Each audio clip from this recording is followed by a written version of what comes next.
Visit andiamoitalia.com.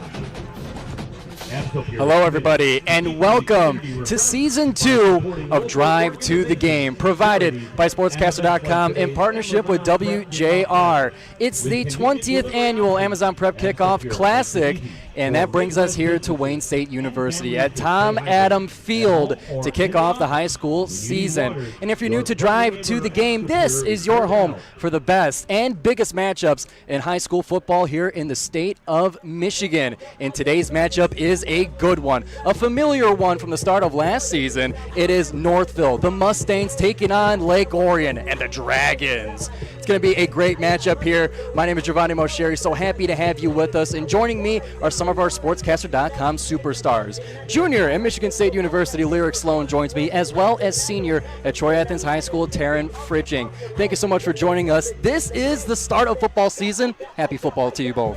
Yeah, I mean, I'm great, happy to be here. Taryn, I'm kick it off. So excited to be back. And Taryn, you're busy because this event today is the second game, at least that played on the field in pads. This is the second event today, but there was a whole lot going on before the game, and you were there for all the action. I was. What did we miss? So, earlier today, starting at 10 o'clock a.m. and 11:30 a.m., there were two girls' flag football games, and it was the second time that girls' flag has been played here at the Prep Kickoff Classic. And I'm not going to lie to you guys, I got some exciting news to share with you. I did the PA announcing for both games. I've never done PA before, and I was terrified, but it was a lot of fun. We got it done, and hey, new experiences. I was going to say, I mean, how did it feel? I mean, you're going in your dad's footsteps at this point. I made so many mistakes, and I was like, what am I doing? But I got into a flow with it by, like, the first half of the second game, and we were rolling with it, you know. And that's what SportsCaster.com is all about. It's to give an opportunity to young sportscasters. So whether you are an aspiring sportscaster, have thought about it, or know someone who might want to be one, SportsCaster.com is your place to be. To upload your own content, whether it's written, whether it's spoken, whether it's taped or not, this is the place to be to get your career started. And that's what's given us the opportunity here so far. So we want to thank everyone involved with SportsCaster.com as well as WJR. And now, Taryn, for the game that preceded this one between Clarkston and Belleville, what did we miss there? So Clarkston blew Belleville out of the water 38-7 with the loss of Bryce Underwood and Elijah Dotson. We didn't really know how Belleville was going to be this year, and Clarkston showed up and showed out. And what's interesting about Clarkston, big Oakland Athletics Association rival to Lake Orion, specifically in the red division. Clarkston and Lake Orion both go hand in hand, which is interesting that Lake Orion is playing now at this 7 o'clock game, and we're here to witness it. We're here to cover it. But it's kind of been a preview. I don't know if Lake Orion watched now. I hope they're practicing, but it's kind of been a preview for that very special game coming later in the season. And I was going to say, I mean, there's some history with this game. I mean, first of all, if nobody is aware, there's a special alumni from Northville. He's the kicker for the 49ers, Jake Moody. I mean, a lot of people don't know that. So, I mean, of course, that's interesting. But not only that, we have more history today. Lake Orion in Northville kicked off their football season last year for the first time ever facing off, and Lake Orion edged them on a 21-12 victory. So, of course, they're going to want to rewrite some history today, kicking off their season here. Head coach Brent Lupow in a Local 4 News a couple weeks ago said, "We started thinking about this Lake Orion matchup about 7 or 8 months ago. We are full speed ahead prepping for Lake Orion." So let's see if this matchup and what that coach said and what these teammates can bring to the table really shines through today. What are some players that we have to look out for? So, some players to look out on the Lake Orion side: Western Michigan commit senior tight end and outside linebacker Ryan Rochelo.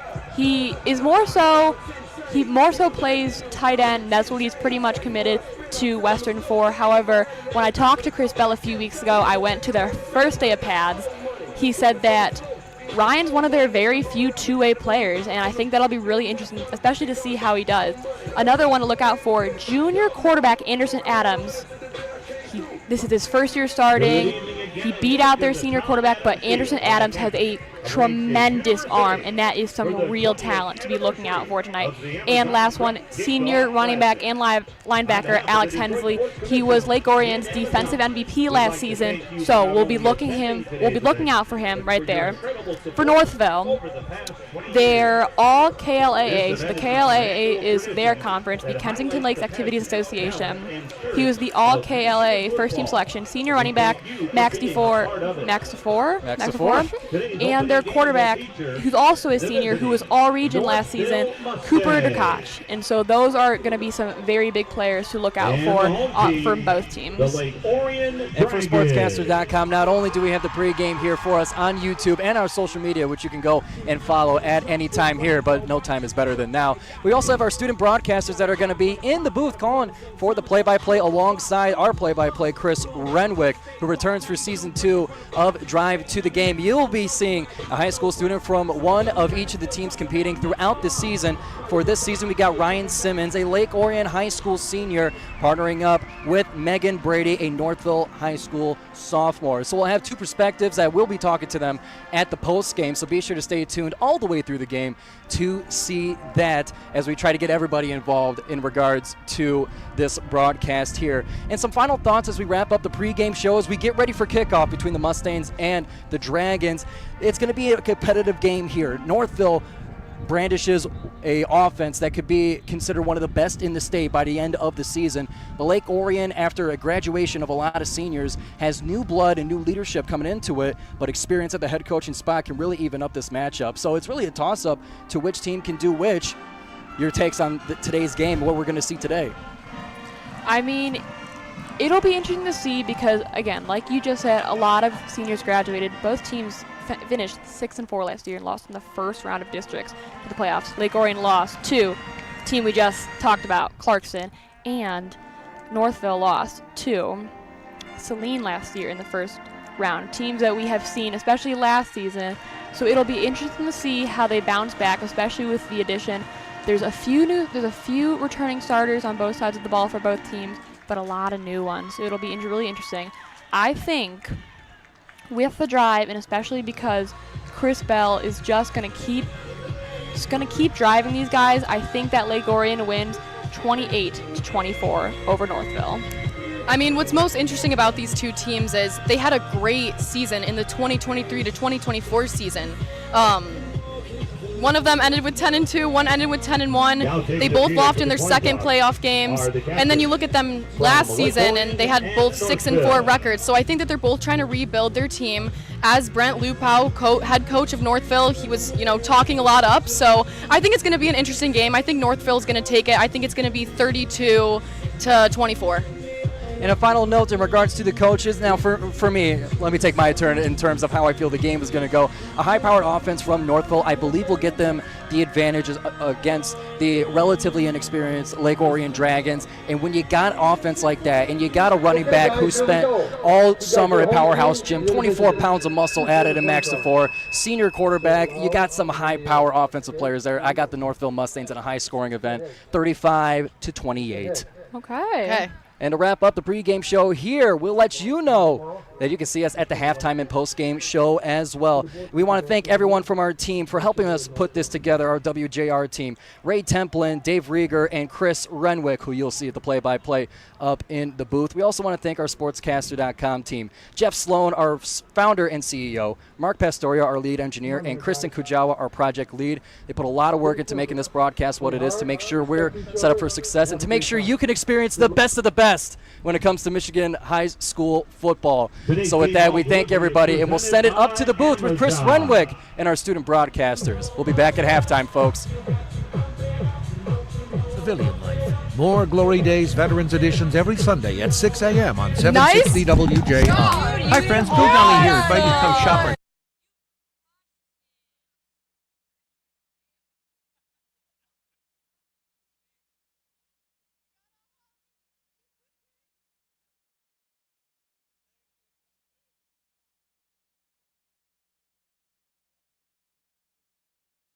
Car Extra. That's Golling Chrysler Dodge Jeep Ram in Bloomfield Hills, Chelsea, Roseville, or at our newest location in Grosse Pointe, or always at Golling.com.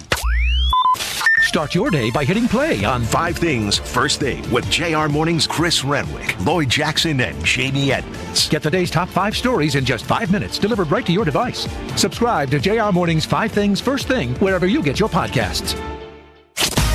This is the great voice of the Great Lakes. WJR AM and WDVD HD2, Detroit.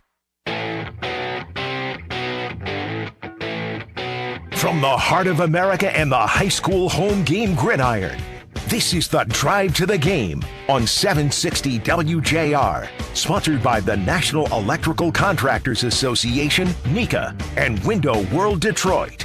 Now here's your hometown football host, Chris Renwick. Welcome into another exciting season of high school football here on our Drive to the Game coverage here on WJR. Chris Renwick is going to take you through this one, and we do have a good one. It's the Dragons of Lake Orion and the Northville Mustangs, and we are underway here at Tom Adams Field here at Wayne State. Northville bringing it back the other way out across the 20 and then cut down shy of the 25, and that's where the Mustangs will start their season on offense against a very green-laden Lake Orion team. And this is a team that has lost a lot of talent, but they are trying to replenish it, and it's a big year for this team. Had a good season last year, but this defense is going to be one to be reckoned with. I can't tell you how excited I am to be joined by a couple of new friends up here in the booth as well. Ryan Simmons is a senior at Lake Orion, and you got to be excited for this season. Yeah, very excited for this season. Got a lot of friends playing, first-string players. Very promising talent this season, too, especially. A lot of them coming back from their varsity season last year, especially our QBs, Brody Thompson.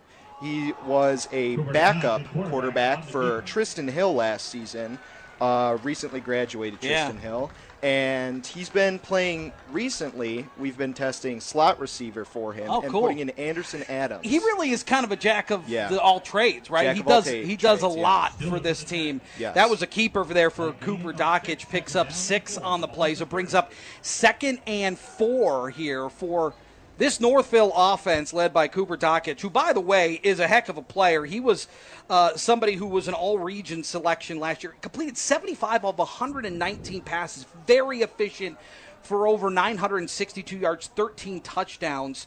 Had 7 rushing scores, too. This is a guy that gets it done on all aspects under center. Here's a give around the edge out across the 30 to the 35-yard line. Max DeFore, it's another guy you're going to hear a lot tonight carry the rock for the Northville Mustangs as they pick up a first down. Speaking of Northville, Meghan Brady, the sophomore, joins us. It's good to see you. You too. How exciting is this for you to start the year? Big game here at Wayne State. I think it's very exciting, and it's good to see our team back in action, ready for this season.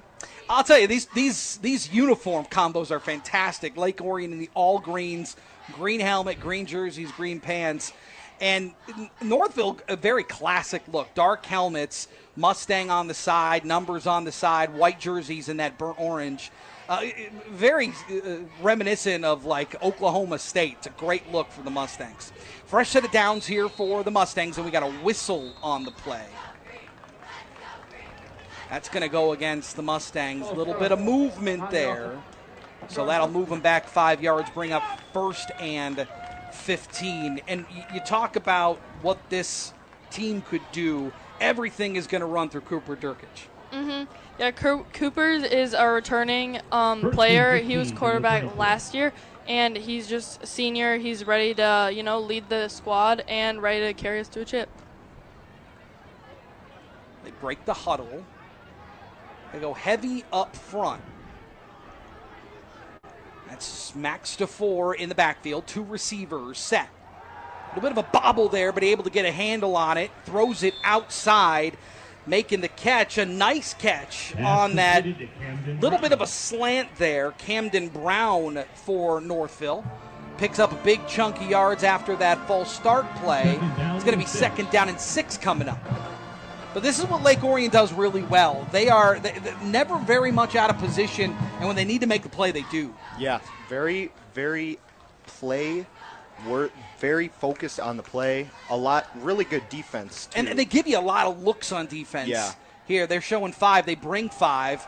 Here's a keeper. Nope, they're going to give it around the edge. That's DeFore out across the 45-yard line into Dragon territory, enough for a first down. And he's a power runner, good blocking up front along that right side. And another really nice job by Durkic to sell the pass. They thought he pulled it, and instead DeFore took it for a first down. Into Dragons territory to the 42-yard line.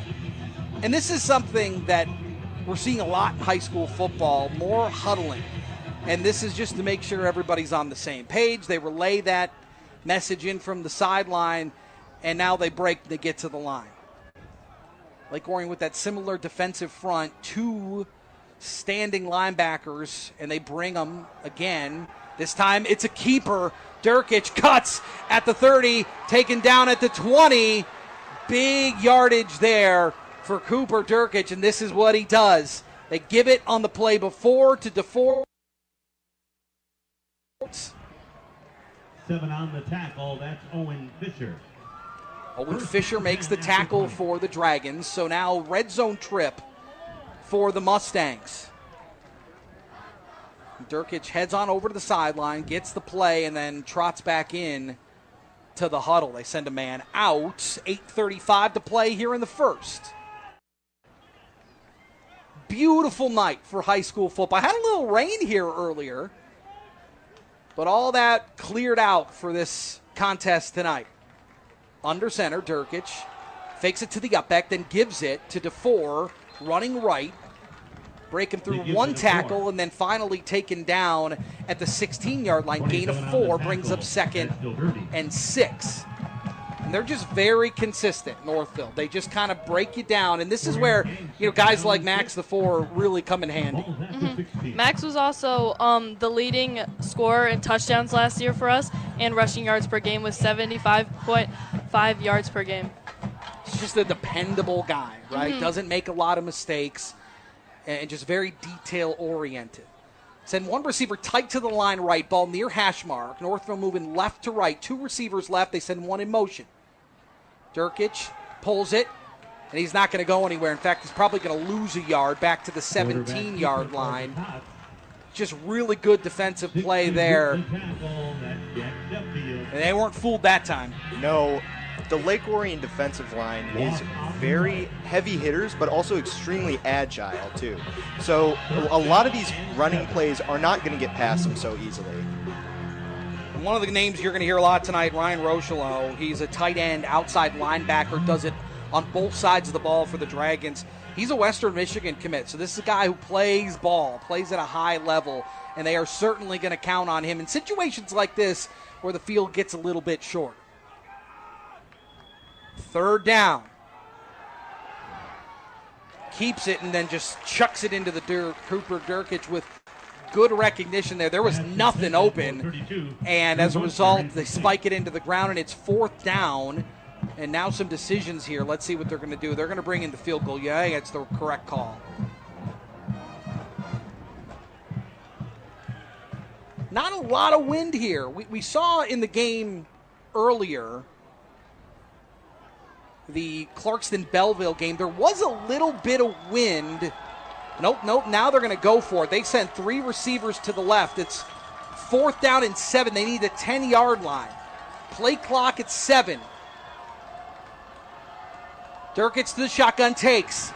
Looking left, now looks back over the center. Got a man inside the 10-yard line, down to the 6 where he's finally ridden down, still on his feet. Inside the 5 to the 4-yard line. They're going to spot him at the 5. They're going to say that's where forward progress stopped. That is a heck of a throw by Durkic, fitting it into that tight window. Got the line to gain in some more, and it's 1st and goal for the Mustangs. Gets it down to the 5-yard line. You like that decision? Yeah. I like a little bit of that gamble early on in this game. It's a decision that you can make early in a game like this, and they paid off on that play. They go to the pistol from the 5-yard line. 2 men in motion, right to left, 2 receivers to the right. Durkic calls for it, gives it to DeFore, running left, cuts inside, dives toward the goal line. I think he was a little short. I think they're going to spot him down at the 1. Match the 4 on the carry. Again, just it's the product of having a quarterback like that that pulls it and runs it. It makes it so dangerous. That time he elected to keep it with the 4, and he gets to the 1. We're scoreless. Northville knocking on the door at the 1-yard line. 5:30 to play here in the first. Here it is, the 4, left side, nobody home, touchdown, Northville. Taking an early 6-0 lead.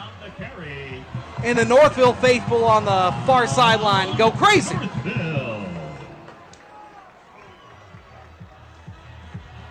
Pretty good opening drive here for your Mustangs. Yep. And DeFore is a guy, he has had some injury issues. Yeah, he actually tore his ACL twice. Tore his ACL, the same ACL? I'm really not sure, but he has torn it twice. Two ACL tears. But My he's goodness. back. Well, he is. Player. Yeah, he looks ready, certainly. All right, extra point attempts coming up. Very methodical drive there, well balanced for the Mustangs, and it pays off. Good snap, good kick. It's up, and it's good. So just like that, Northville hops on top 7-0, and now Lake Orion's got to find an answer. Yeah, Lake Orion's offense, too. Very solid offense. We've got great QBs coming up. Definitely more of a running team. Not many passes. You don't see many passes in high school football generally, but we do have some very agile offensive wide receivers, and they'll definitely come back from this lead by Northville. Well, and one of the guys that they like to lean on a lot is Jaden Borrero. Yeah, Jaden Borrero, very good player. His junior year last year, very good. He's very quick. Lots of our harder games, he was a top player, getting a lot of yardage and getting a lot of running yardage for sure. Definitely, and then especially after teams like Clarkston, Oxford. Right. It's a tough division. Yeah, very tough division. Yeah, tough division. What's this time of year like for you guys, getting ready for another school year? Oh, I think that it's just very exciting.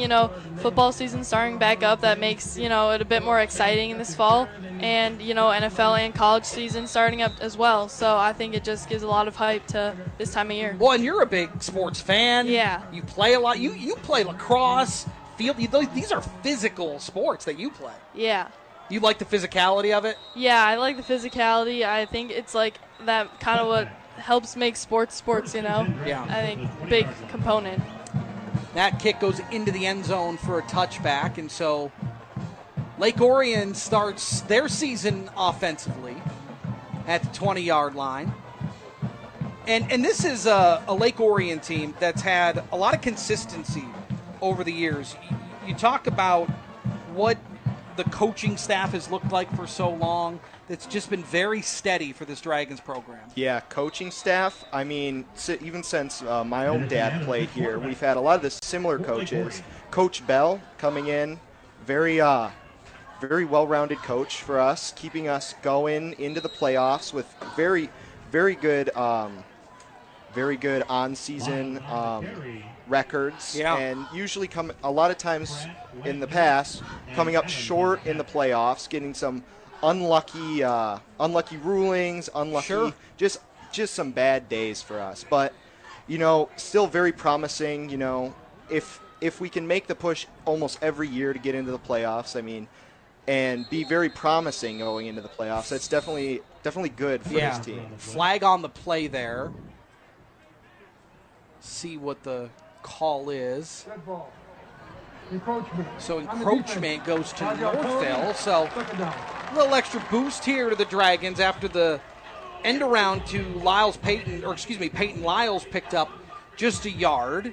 So that'll give him a free 5. Make this 2nd and 4 here. They need the 30 for a fresh set. Anderson Adams, the starting quarterback here for the Dragons. Here's a give, just nothing doing up the middle there. Heck of a play. Tristan Salvis makes the tackle there for the Mustangs. And now it's 3rd down and 5. Lose a yard on the play. The ball are going to spot that near hash mark. So now what does this staff have up their sleeves at their own 25-yard line? They need the 30. It's 3rd and 5.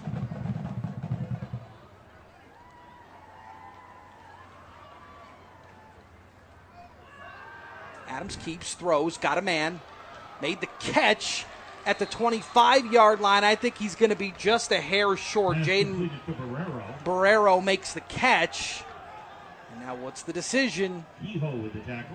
Deep in your territory, it's a yard short. I think they're going to bring in some extra beef. 4th down and 1. Brecken Powers comes in, the tight end. I think they're going to try to go for it. Coaching staff trying to get the right players, right personnel on the field. Now they settle in. And we've got whistles. No indication yet what the whistle's for. Referee goes to the middle of that line and barks out some orders, and Lake Orion retreats to the huddle. There's no time out there. So trying to get some of the messages relayed to the far sideline. That's where Northville is. And one of their players comes out. That's the cornerback, Trey Gilo. So now they settle back in. Here's a give, trying that left side, nothing doing, and Northville makes the stop. They turn it over on downs. I don't know that the Dragons were totally set for that play. It was a give to James Bamberg, trying that left side, but the Mustangs sealed it up, and now they start this drive at the Dragons 29, so prime field position here. That's not what you wanted to see. No, not at all. But, sometimes in football you have to make risks. And going forward at the 1-yard line, I mean, that's a risk. Well, and again, it's a product of where you're at in the game, right? You got 3 minutes left here in the first quarter, excuse me. So it's not like you're in the fourth yet. No. You can make that gamble here early. It didn't pay off the Dragons this time. Definitely able to come back from All right, here come the Mustangs. They send a man in motion left to right. Durkic takes, sees the pressure, and he's going to get sacked. Nice play there. Samuel Buchanan shoots up the gap and makes the tackle. Durkic didn't see anything downfield, was under duress almost immediately, and that's the play that the Dragons needed. That's the defense that the us Dragons have. Definitely very hard-hitting, on the ball almost every time. It's very hard to get through them. And now for Northville, you dig yourself into a little bit of a hole here. It's 2nd down and 16. They need the 19 for a first down. Motion man right to left. Durkic takes. They're going to give it to DeFore, who dances in the backfield. Didn't see anything open on the right side. Finally just said, enough, I'm going to push it up the middle. It gets maybe a half a yard out to the 34-yard line. That's it. Nice job sealing that left side for the Dragons. Nothing there, and now it's 3rd down and 15 here for the Mustangs. Clock continues to tick. 2 minutes left here in the first. Northville up 7-0. All right, call your shot here. What do you think? What are we doing? I think that they could pass it to Max again, or they could throw it to Camden Brown, which is our receiver on the far left side. He's at the top of the formation. And in this case, Durkic is going to keep it, gets inside the 30-yard line. Back to the initial line of scrimmage. They'll spot him at the 28-yard line, and it's 4th down. And now you're getting into a little bit of a territory here where you're talking about, a 44-yard field goal, kind of deep. Again, not a ton of wind. Earlier, this would have been helping wind for Northville, but the winds really died down. So kind of in no man's land here, and I think Northville is going to go for it here. Durkic is standing over at the sideline, getting some information from the coaching staff. The play clock's down to 2, so they're going to have to take a timeout, and they do. So maybe they'll talk things over a little bit more. I haven't seen any movement from the special teams unit, the field goal unit. So let's see The Detroit Sports Commission what the call is. The field goal kicker, placed it. Riker Gorman, again, a senior, somebody who's been at this a while. Yeah, he also plays soccer, so he is very good at his position, very good kicker, and yeah, just very good at his position. Well, I think for both of these teams and the success that they've had, you got a lot of faith in the players, right? Yeah, definitely. You trust what they're capable of, and they're both really well coached, so you feel like whatever position they're in, whatever situation they're in, that they're going to come through. Yeah, for sure. And a lot of these Lake Orion guys have been playing with each other since middle school, even elementary school, a lot of them. So they know how they play. They're great teamwork, and they know how to work around other teams for sure. So I think Northville's going to stay on offense here for this fourth down. They converted a big fourth down on that first drive. And that's Cooper Durkich coming back out. He goes to the shotgun. He's got 4 to his right. They send trips to the left, ball near hash mark. The Lake Orion crowd getting loud, trying to make things difficult for the Mustangs. Durkich takes, getting pressured, dancing around, finds a little hole.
Have a dream to one day be a professional sportscaster?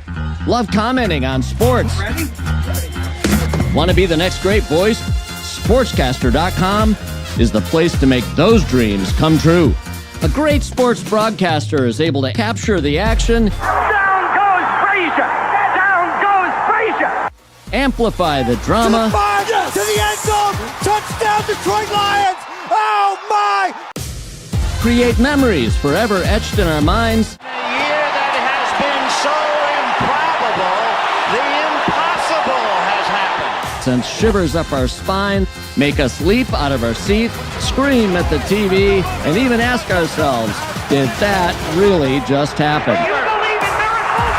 Yes! Now it's your turn to let your voice be heard. Once again, versatility, the word of the night for Anthony Battani. SportsCaster.com provides all the tools you need to produce your own content, create your own sports talk show, stir it up with sports commentary, and even take a shot at live play-by-play.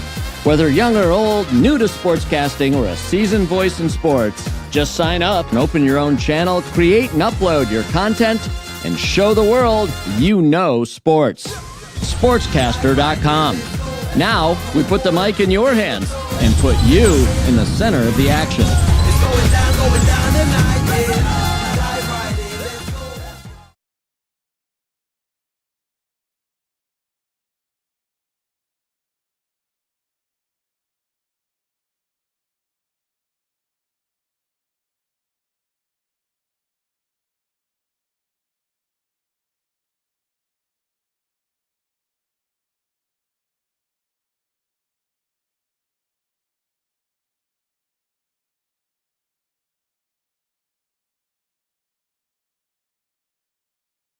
That's enough for a first down. Nice run there, James Bamberg. Picking it up enough for that first and a fresh set. Nice drive here so far for Lake Orion. Yeah, James Bambard, a junior this year, definitely very promising for this season. You're going to hear a lot from him too. They break the huddle at the Northville 45. Moving left to right, and they're all greens. Anderson Adams under center. Takes Bamberg again. This time tracked down from behind. Shooting the gap and making that play. Heck of a play. Austin McGarrow from his safety spot coming downhill fast and making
for the Mustangs.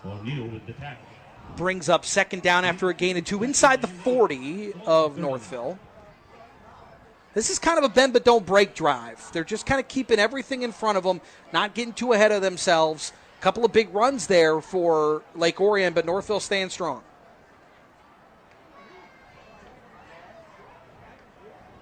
So second down and 8 after the gain of 2. 4:40 to play here in the second quarter. Northville up 7-0. They scored on their opening drive, but nothing since.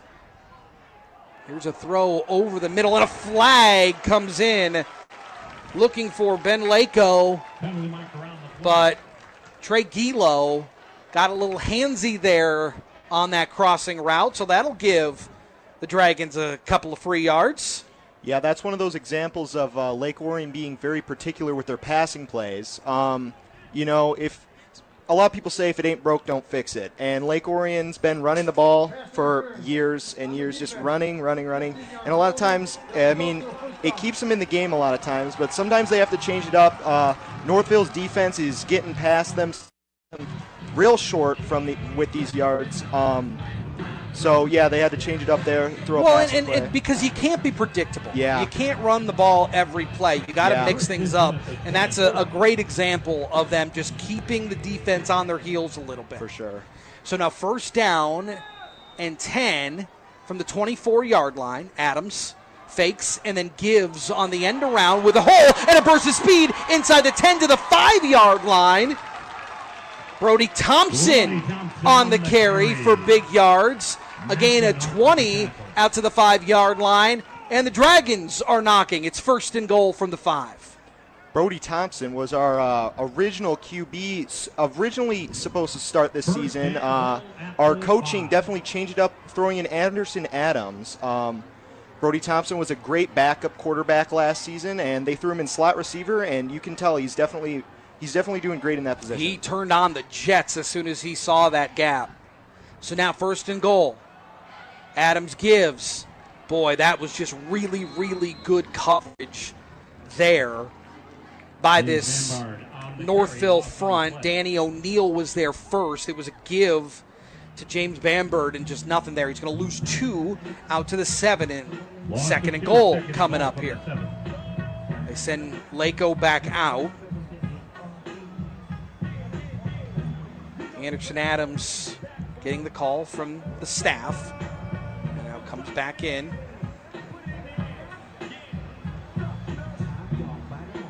.345 to play here in the first half. Northville holding on to a 7-0 lead. Dragons looking to answer it. And we got a timeout here. Maybe didn't like what they saw from that defensive offering from Northville. So this Lake Orion staff is going to call a timeout. And again, you talk about how important it is when you see a guy like Chris Ball, who's been here forever. I think it's his 23rd season for Chris Bell. Yeah. You see a lot. You experience sure. a lot. And once you have that experience, you feel comfortable in how you're using your timeouts, how to manage a clock, how to manage your team. He does it better than almost anybody in the state. For sure. Seasoned coach. You mean great decisions. It's like running a business, You got to make some tough decisions sometimes, and keeping the game unpredictable is something that Lake Orion needs to do. If they get too predictable, they're not really going to make it far at all this season. Even in the games, if they're too predictable, especially with running the ball, the opposing team's defense is really going to bite them real hard. All right, so they go back at it. Mix things up a little bit. This is a new play, so they changed it up after the timeout. So second and goal from the 7 here. Fakes, Adams rolling left. He's got some in and then plows his way into the end zone for a Lake Orion touchdown. Great example of why Anderson Adams has been put in as our starting quarterback. I mean, quick and on his feet, quick thinking got him right into that end zone. I think that was a keeper all the way. He sold it as a pass once he got to the outside, but he saw the lane and he took it. That's a heck of a play there by Anderson Adams. And the Dragons are just an extra point away from tying up at 7. That gets the Lake Orion faithful back into this one.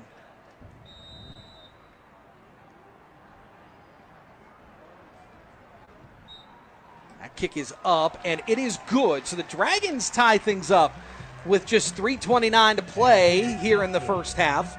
We're all knotted up at 7-7, and now Northville gets a shot back on offense. So when you look at what this team does really well, obviously they run the ball really well. What can they offer through the air? Guys like Mac Hart is a great example of some of the weapons that they have.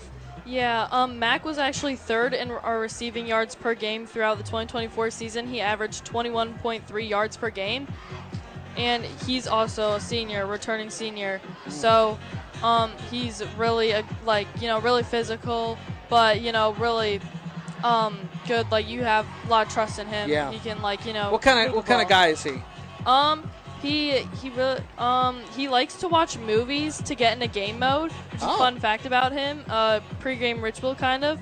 And while he's playing, he really likes being out with his football teammates, his friends, competing. That's cool. Do you have any pregame rituals? No. No? You're not. Are you superstitious at all? No, I just listen to music. Okay. Like pump up music. What's the pump up music pregame? I don't know, just kind of rap, Eminem, Okay. some of that. All right. I can get down with that. All right, here's the kickoff. Fielded at the 3, coming the other way, out across the 10 to the 15 to the 20, right into the teeth of that coverage, out to the 26-yard line. On the kickoff return.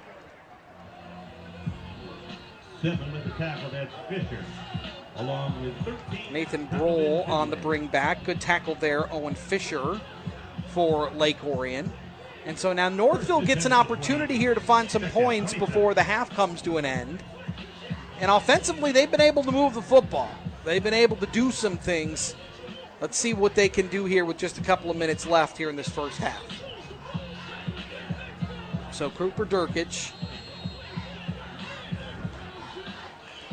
back out.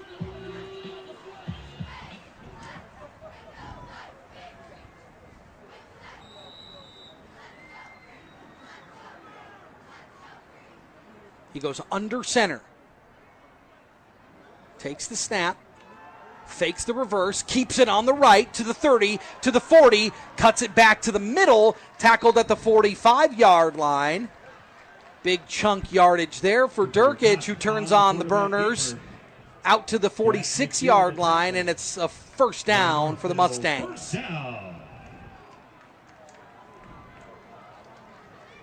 It's a really good play call there, trying to exploit that edge. And again, because he's so crafty with the ball, it works. Yeah, he's a really big runner too. So, you'll always see him running on the field when he's not passing it or handing it off to Max. And he also has some lots of interest from Division III schools to play quarterback and also corner for college. He's senior, so he does have some offers from small schools like Alma, Adrian, Hope, Calvin. He's got the one with the most offers with our team this year. Well, he's got it. And I know that one of the things that they were working on with him in the offseason was, kind of being a leader, right? Being a leader of the team, being somebody that everybody can count on, and being that vocal voice. And that's something that, he talked about preseason was something that he worked really, really hard at during that offseason. And it looks like it certainly paid off. Here's Durkich. Throws that one a little low. That one goes incomplete. They were looking for Cam Brown, but that one goes to the turf. He thinks he caught it, but they're calling that incomplete. It was a smart play. Looked left, faked left, drew some of those linebackers over, and found Cam Brown. Was just a little low. For sure. But again, good coverage there. Yeah, very creative plays. A lot of times those creative plays you find Lake Orion kind of getting discombobulated from. A lot of their defense will definitely get mixed up with that, and that's what opens Northville to a lot of their yardage for sure. And one of the things the Dragons do is they mix up their fronts a lot. So they've got 3 defensive linemen in the dirt, couple of linebackers standing up. Here's a give to DeFore, pushes forward for a first down. Pick up 4 on the play. It's enough for a first. Just outside the 40-yard line to the 42. So that's enough for a Mustangs first down. But they give you a lot of looks defensively. For sure, yes. So they'll keep things moving. Play clock continues to run. 1:53 to play here in the first half. We are all tied up at 7.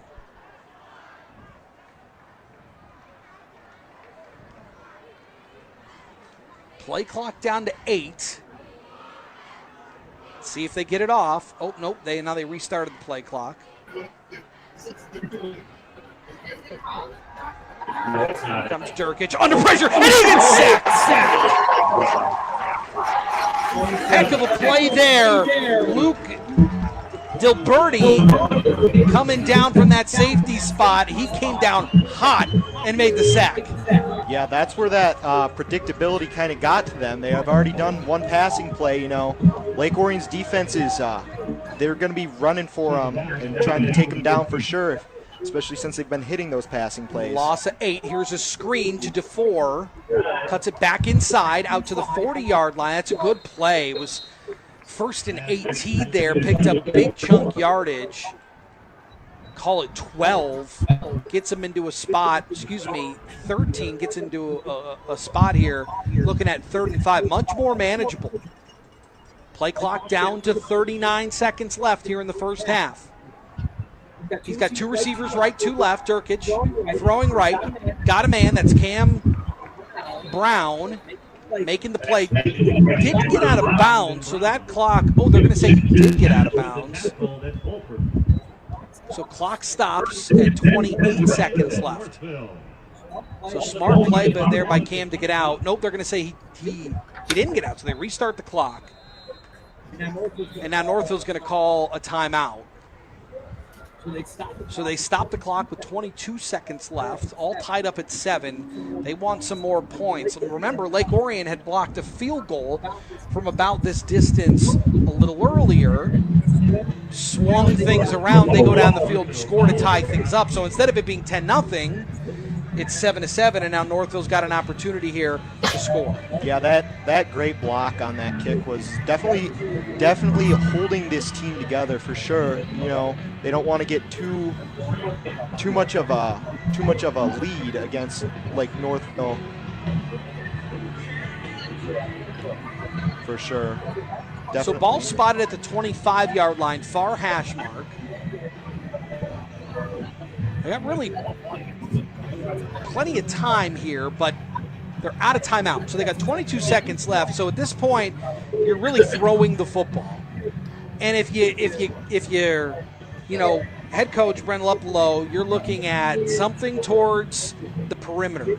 Give your guys an opportunity to get out of bounds. If you can stop the clock, that would be best. If you're able to pick up a first down, a spike is in play here for the Mustangs. So let's see what they draw up. Durkic to the shotgun. He's got DeFore to his left. 2 receivers left. Motion man left to right. Durkic takes, fakes the DeFore, gets pressured and sacked. Yeah, and that's just the one thing that you couldn't do. The coaching staff telling the receivers downfield to get back and get set. 8 seconds left, and Durkic is going to spike the ball. So that'll stop things with 7 seconds left. Spotted at the 3-4 line, so 3rd and forever. But they've got 7 seconds left. It's 3rd down. So, hypothetically, you've got 2 shots, maybe. More than likely, you're looking at 1 play here before the half comes to an end. So they get the call from the sideline. Durkic to the huddle, and they break. That was just really great pressure up the middle by that front 3. And now they mix up the coverage again.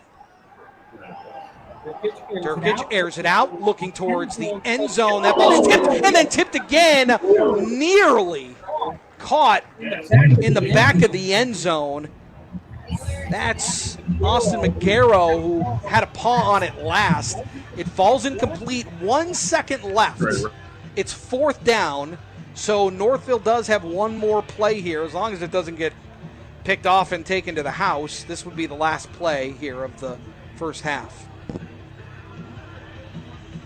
Yeah, that switching up that defense on Lake Orion's end definitely leaves that unpredictability there, and definitely makes it hard for the opposing team to read it very well. All right, one more play here for Northville. Clock is zeros. Durkic steps into one, throws into the end zone. Oh, incomplete. Wow. Oh, my goodness. Great coverage. Michael Champagne able to get a hand in on it, looking for Camden Brown. It falls to the turf, and that's how the first half comes to an end. Tied up at 7. It's our drive to the game coverage. We'll take a break. Lake Orion 7, Northville 7. You're listening to WJR. So what we're doing with SportsCaster.com is we're giving people a platform, a community, all focused on sports broadcasting, whether it be a podcast, a piece of commentary, stirring it up with the other guys, the Michigan, Ohio State fans getting together on a particular issue and really going at it, whatever it may be, or a live play-by-play opportunity. People can go there, subscribe to the channels, enjoy their favorite sports broadcasters and their commentary and their content. And it's a great way for people to learn and hone their craft before they go out and, do it at the NFL or the college level. Well, I think that's a great idea. I truly do, and it's going to help broadcasters. You asked me earlier, what should a young broadcaster do to get started? Exactly what you're talking about. Yeah. Find a way to get on that SportsCaster.com, get on that high school broadcast, and when you do, tape it, so that you have an audition tape that you can send to some other outlet, wherever it is, and say, hey, this is what I can do. This is what I've done before. Like actors send out lists of credits. Yep. This is a movie I've done before. This is a voiceover I've done before. Same thing with SportsCaster.com. Get on that broadcast, find a way and do it, and then tape it, and then send it along so that someone else gets an opportunity. Who knows? You may get hired, and you're not just 1 week, you're 10 weeks in a row. And that's how you do it. It's hard. It doesn't pay a lot of money. But if you're really committed and you really want to do it, hopefully there's nothing more rewarding. There's one of those things I tell people. I said, if you have a job you love, you don't work a day in your life. Yeah. Well, I'm guilty. Yeah. And that's kind of what being a sports broadcaster, especially in play-by-play, I was very, very lucky to do that. But it starts out hard, but once you get there, it's very rewarding. Detroit.com or stop by our showroom in Commerce. You're listening to the Drive to the Game on 760 WJR. Live coverage of Michigan's biggest high school football matchups, presented by SportsCaster.com. Also sponsored by the National Electrical Contractors Association, NECA, and Window World Detroit. Now for hometown halftime coverage, here's Chris Renwick. All right, halftime here at Wayne State, kicking off the high school football season in style.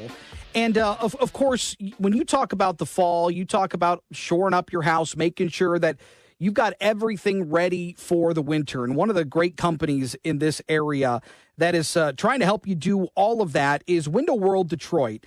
And Niall Sheena with Window World Detroit joins me here at halftime. Niall, it's great to have you. Hey, Chris, great to be had. Thanks for having me on. Yeah, you got it. You talk about how important Window World is to the community. You guys are so community-focused, which I think is a wonderful staple for the company. No, I mean, yeah, thank you. We any chance we can to, get involved, we try to.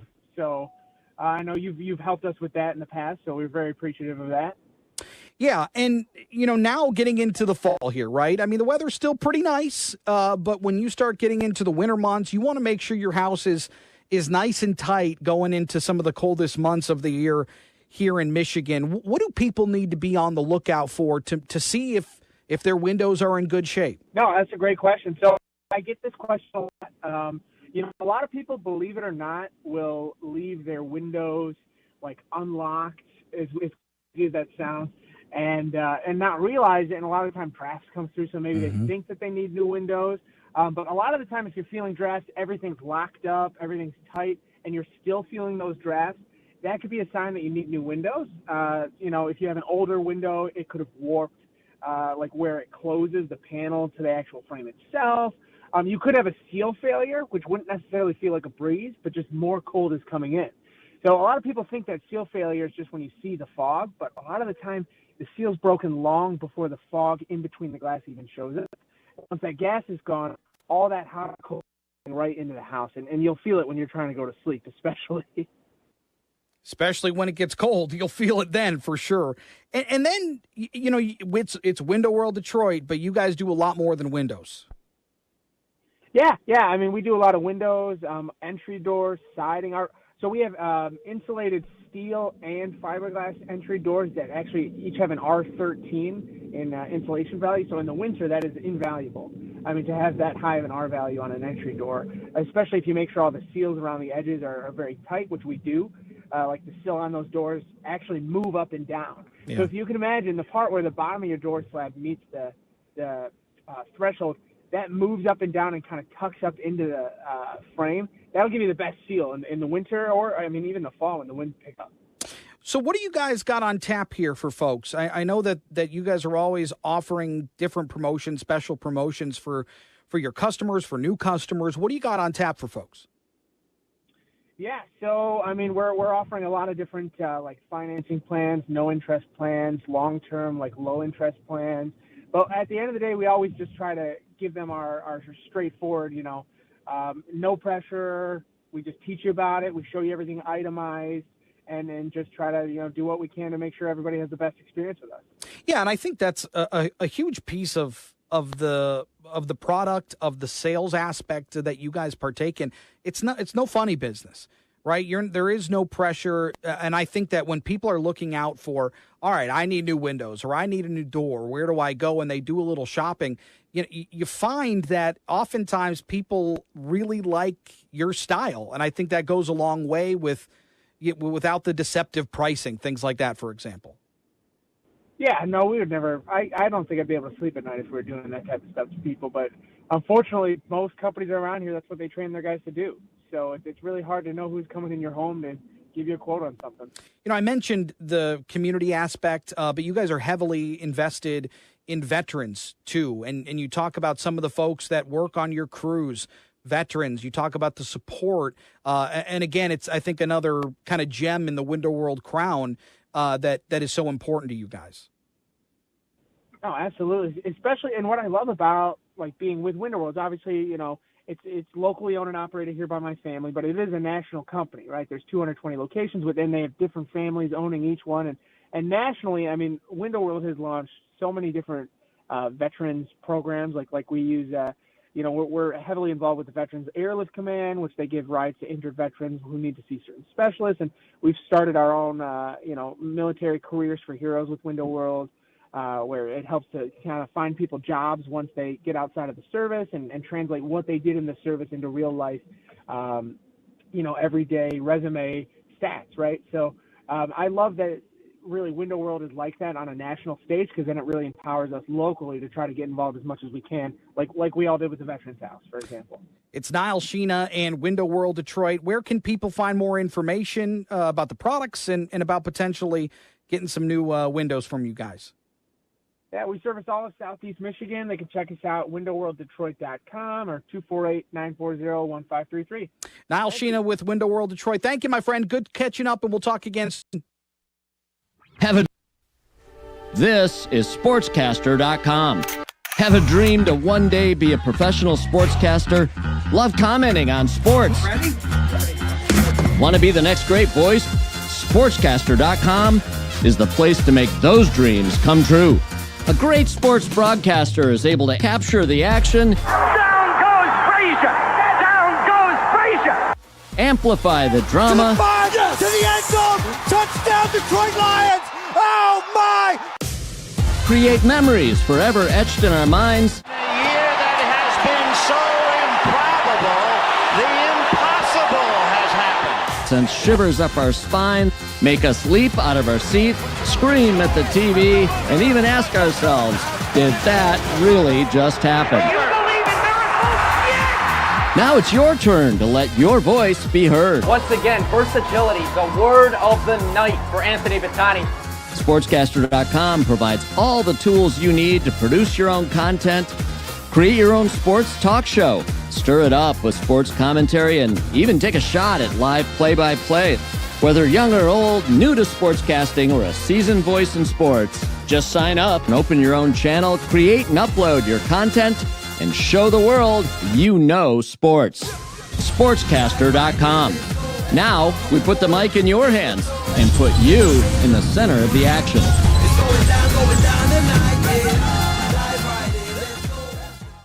So what we're doing with SportsCaster.com is we're giving people a platform, a community, all focused on sports broadcasting, whether it be a podcast, a piece of commentary, stirring it up with the other guys, the Michigan-Ohio State fans getting together on a particular issue and really going at it, whatever it may be, or a live play-by-play opportunity. We're going to start with Michigan high school football, give high school students the opportunity to sit next to the WJR play-by-play guy, in this case, Chris Renwick. He's going to call the games, the featured Michigan high school football games of the week, and then two student broadcasters will provide commentary sitting alongside him. So we're going to provide live play-by-play opportunities and as I say, opportunity to just do general commentary as well on SportsCaster.com. People can go there, subscribe to the channels, enjoy their favorite sports broadcasters and their commentary and their content.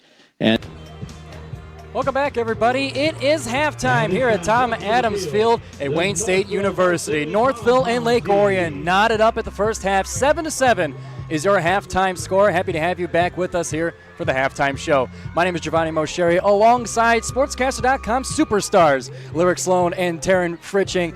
And guys, this has been a great game, a little bit lower scoring than what we were expecting, but these teams have came to play. I mean, I was going to say, given the history, and it's either an all-time score for Lake Orion having it over their head 2-0, or they're tying it back up from 1-1. I mean, obviously, I love the ambience of a football game. It's Friday Night Lights, and we're kicking off high school football season. The sunset's gorgeous. Every student section is fired up. We have Jersey Day for Northville, and we have Hawaiian section for Lake Orion. So, I mean, I love the ambiance. And Taryn, what do you think about this game? Oh my gosh. Let me tell you, none of our picks expected it to be this close, because we expected it to be a much higher scoring game. But that's okay. Hey, close games are great games, and that's what makes it great. What makes this game the most interesting is the fact that it could be 10-7. It could be 17-7. However, there is a blocked field goal attempt by Lake Orion player Malik Pulford, so that makes it. I mean, we'll see. What was it? It was 7-0 at the time, and it was Northville that was about to take a bigger lead with the field goal, but Lake Orion's defense did hold on pretty strong to force said field goal and then denied it and really turned the momentum towards their way. Oh, yeah, for sure. I mean, after that block, after turning the ball over, with 3 minutes and 29 seconds left in the second quarter, Lake Orion, their quarterback, Anderson Adams, scored the Dragons their first touchdown. I love a dynamic quarterback. I love when a quarterback can successfully pass the ball and run the ball, and that's exactly what we saw today with Anderson Adams. And not only Anderson Adams, but quarterback for Northville, Cooper Dirtjack, he's been able to show two-way ability as well, as even for Northville, it was their first drive where they did score the touchdown. A mix of him and DeFore were enough to march their way down the field, but we're seeing two-way quarterbacks on two ways of the field. Exactly, and just to touch base in the first quarter, Northville set the tone. Obviously, they are hungry. Their coach said it a couple days ago before the game. Their running back, Max DeFore, was the first person to set the tension in this game, and that's what I love about this game. And then Lake Orion had the right answer in the second quarter.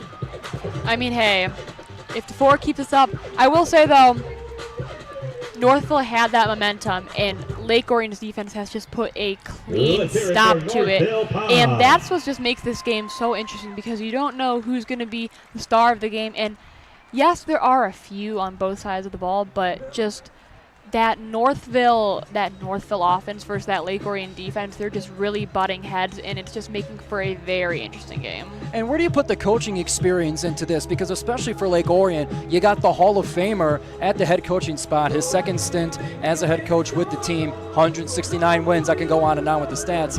But to keep the guys keep their heads on their shoulders after that first touchdown given up by their defense. They've held strong. So where do you see that experience at the head coaching spot coming into play? I mean, I would definitely say, as being in the NFL, you're getting coached by top guys. So you're taking what you can get there and you're translating it into a high school level. I think it's great to have someone with such great experience on a professional level be able to translate that for the Lake Orion guys. And I think we're seeing it in that coaching. When I'm on the sidelines seeing Jeff, coach his guys, I see him very actively talking to the players. So, I mean, I love it. And when I talked to Chris Bell a few weeks ago, that he's been doing this for over 30 years, obviously over 20 with Lake Orion, but he said that as the time goes by, he actually just appreciates the game even more.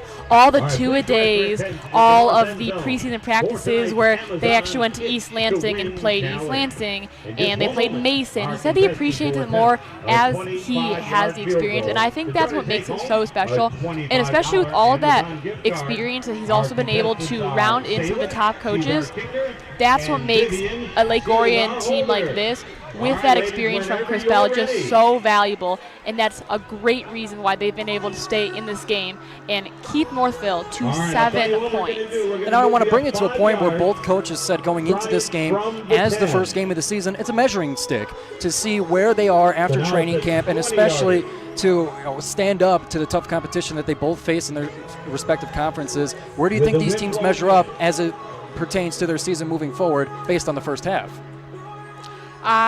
So I say that they're just kind of getting the rust off. They're just kind of getting the nerves off, especially playing at a place like Wayne State. You're not at home. You are quite literally at a university in Detroit's most famous city. Like, that is crazy for both teams, and not something that is definitely a regular basis for either teams.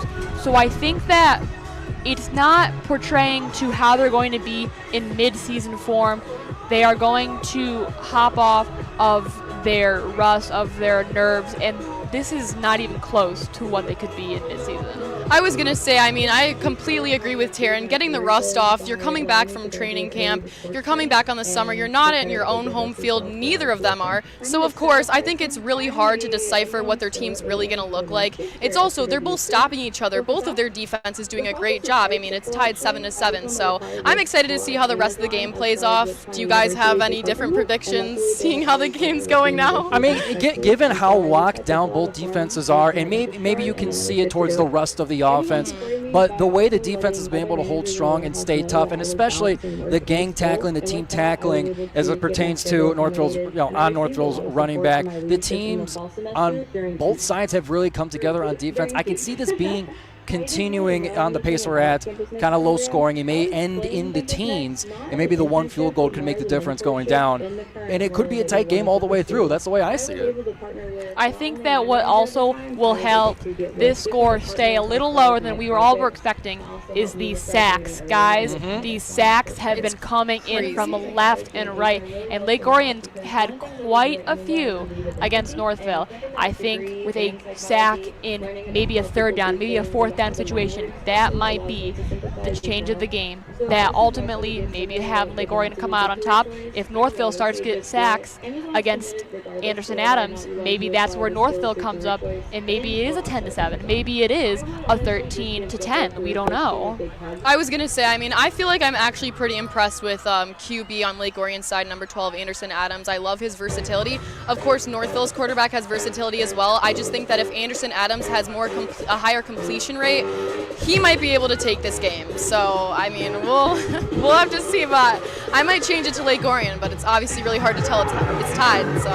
And I want to bring it back. We began the halftime show and talking about the atmosphere, and as the sun has just set over the horizon here in Detroit, I want to bring it back to the atmosphere, as especially on the Lake Orion side where they have the Wayne State home stands. They've really started to fill up as the game is going on. The band is as loud as it could be. The student section getting up there as well, rivaling that of the full away section of Northville. I want to talk about the atmosphere again. I'm a total sucker for this stuff when it comes to the high school season, and it's been a great atmosphere tonight. I mean, I was going to say, I think it's even more special that we're at a university in Detroit. It's Wayne State University. This is not your average high school game with your average stands. I mean, literally collegiate football games happen here as well. So I love the energy of it. Both teams have traveled amazing. Lake Orion, I had a feeling. Northville, I am shocked. For those bleachers being as small as they are, we have seen Northville fans in the Lake Orion stand, and I just think that is awesome. They are not afraid to show that they are Mustangs fans, and that is just the atmosphere that is needed on this cold, unusually cold August night. I mean, I'm getting chills. I mean, I'm telling you, when when Northville's going to hit a field goal, Lake Orion's band scares me. I mean, they're barking. They are barking. They scream. I mean, it is very scary. I mean, it is like a heart attack. I get a little bit scared. So I love the passion of the team, of course. Yeah, it's definitely a Thriller, which is a song they've been playing all throughout the night. Michael Jackson's Thriller has been part of their rotation of it, including quite a scream in the middle of it, just to prove that it is such a thriller. And it's been a great atmosphere so far. Hopefully you guys are enjoying the game. Hopefully you guys can follow us on SportsCaster.com. If you're watching right here on YouTube, be sure to hit subscribe. If you're with us on WJR, get that phone out and get us on Instagram and Twitter, wherever you can find us. It's a great place to be to get your sports broadcasting career started, and it is the place to be for all things Michigan high school football. We got the best of the best for you guys, so a follow would be appreciated as we begin to wrap up halftime here and send it back to the booth with Chris Renwick and student broadcasters Ryan Simmons and Meghan Brady. We'll be back here for post-game with interviews and all the likes here on SportsCaster.com with WJR. So what we're doing with SportsCaster.com is we're giving people a platform, a community, all focused on sports broadcasting, whether it be a podcast, a piece of commentary, stirring it up with the other guys, the Michigan-Ohio State fans getting together on a particular issue and really going at it, whatever it may be, or a live play-by-play opportunity. People can go there, subscribe to the channels, enjoy their favorite sports broadcasters and their commentary and their content. And it's a great way for people to learn and hone their craft before they go out and, do it at the NFL or the college level. Well, I think that's a great idea. I truly do, and it's going to help broadcasters. You asked me earlier, what should a young broadcaster do to get started? Exactly what you're talking about. Yeah. Find a way to get on that SportsCaster.com, get on that high school broadcast, and when you do, tape it so that you have an audition tape that you can send to some other outlet, wherever it is, and say, hey, this is what I can do. This is what I've done before. Like actors send out lists of credits. Yep. This is a movie I've done before. This is a voiceover I've done before. Same thing with SportsCaster.com. Get on that broadcast, find a way, and do it, and then tape it, and then send it along so that someone else gets an opportunity. Who knows? You may get hired, and you're not just 1 week; you're 10 weeks in a row, and that's how you do it. It's hard. It doesn't pay a lot of money, but if you're really committed and you really want to do it, hopefully, there's nothing more rewarding. There's one of those things I tell people. I said, if you have a job you love, you don't work a day in your life. Yeah. Well, I'm guilty. And that's kind of what being a sports broadcaster, especially in play-by-play, I was very, very lucky to do that. But it starts out hard, but once you get there, it's very rewarding. SportsCaster.com. Now we put the mic in your hands. You're getting the only high school football game coverage in Southeast Michigan you need. The Drive to the Game. Sponsored by the National Electrical Contractors Association, NECA, and Window World Detroit. Once again, Chris Renwick. Night turns into day here at Tom Adams Field on the campus of Wayne State University, and we got a good one for you here. 2 quarters left, and we are all tied up at 7. Lake Orion and Northville doing battle to start the season. And I'm so happy to be joined here in the booth with my friends Ryan Simmons at Lake Orion and Meghan Brady at Northville. Let's start on the Lake Orion side of things. How do you think that first half went?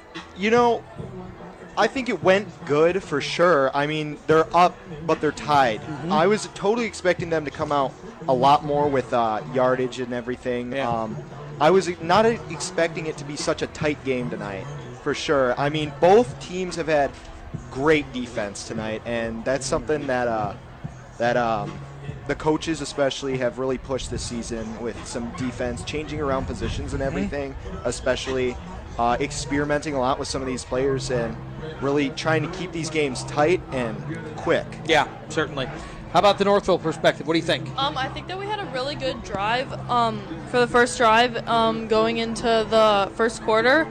And I think that just throughout the second, we did have quite a lot of sacks, quite a lot of knockdowns. And there was that one field goal attempt that was knocked down by the Lake Orion defense.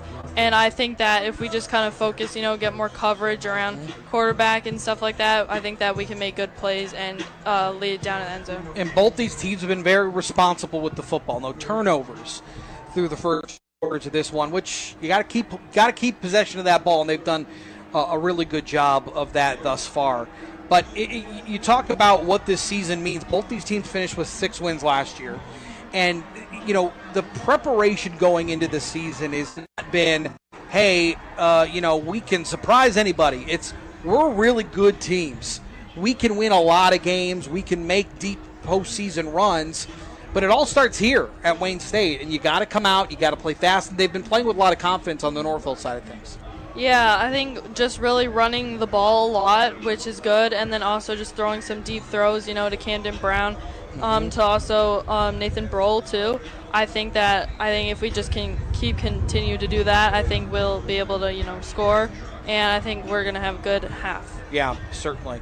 And you see the type of production that Anderson Adams brings to this. It's a dynamic that I think really helps them offensively, and then Bambert's been running the football really well. For sure, yeah, definitely a different dynamic this season with Anderson Adams and QB. I mean, switching out a key player like Brody Thompson from QB last year as a backup, definitely switching things up. So Northville's got this thing teed up. Lake Orion will start on offense here in the second half. Lights are on here at Wayne State University. Game 2 of the Amazon Prep Kickoff Classic. A wonderful tradition to kick off the high school football season. Riker Gorman puts a foot on it. And this one off the hands of the return man through the back of the end zone for the touchback. That one was coming in hot at Peyton Lyles, and it falls safely through the back of the end zone. So it'll be 1st and 10 for the Dragons to start things off here at the 20-yard line. All tied up at 7. We got a good one for you here tonight on WJR. A lot of great high school football matchups that we'll be bringing to you throughout the season. A lot of powerhouse programs here in the state of Michigan. A lot of tradition and a lot of pedigree. And certainly these two teams know a lot about that. So here come the Dragons. Led by Peyton Lyles, led by Anderson Adams, the junior quarterback who goes under center, takes the snap, fakes, trying to go over top. That one's incomplete. Macklin Hart got a hand on it, batted it down. He wanted to pick that thing off, but it falls to the turf at second down. Broken up by number 7, Macklin Hart. Second down and 10. And Macklin's a guy, again, a multi-sport athlete, won a state championship for the Mustangs too. So it's a guy loves competition, and you saw him hitting his helmet there at the end. A little frustrated he didn't get his hand on it, but good play nonetheless. Adams goes under center, sends his receivers in motion right to left. Play clock down to 5. They get the snap off. They give it. That's Bamberg, who's hit hard in the hole. Austin Magaro makes the stop. Yeah, Austin has been playing for a long time. His dad actually signed him up for football when he was younger, and he really likes seeing everybody suited up on game day. He really likes the energy and the hype, really likes the Friday Night Lights vibe. Sure. He really likes, gets football, the juices flowing, certainly. Uh-huh. Guy who loves to play football. So Adams sends 2 receivers to the right. Fakes. Cuts up. Ooh, and he's taken down. Shoestring sack there. Danny O'Neill makes the tackle for loss inside the 20-yard line. They'll lose 2. And that is going to bring up 4th down. Yeah, this is a point where Lake Orion really needs to lock in on their offense, and this really shows some of the skill that comes with offense against a great defense, and putting in a new quarterback like Anderson Adams definitely reveals how much of a risk that can be. Yeah, and Danny O'Neill came off the edge and just made a good play. Adams almost got out of it, but just enough to bring him down. So here's the punt unit. It's going to be a short kick. It's going to go out of bounds at about the 46-yard line. So that's where the Mustangs will take over. They'll take over in plus territory here. And the kicking game is so important. You know, you talk about flipping the field, and it didn't quite take the hop that they wanted. But nonetheless, good starting field position here for the Mustangs.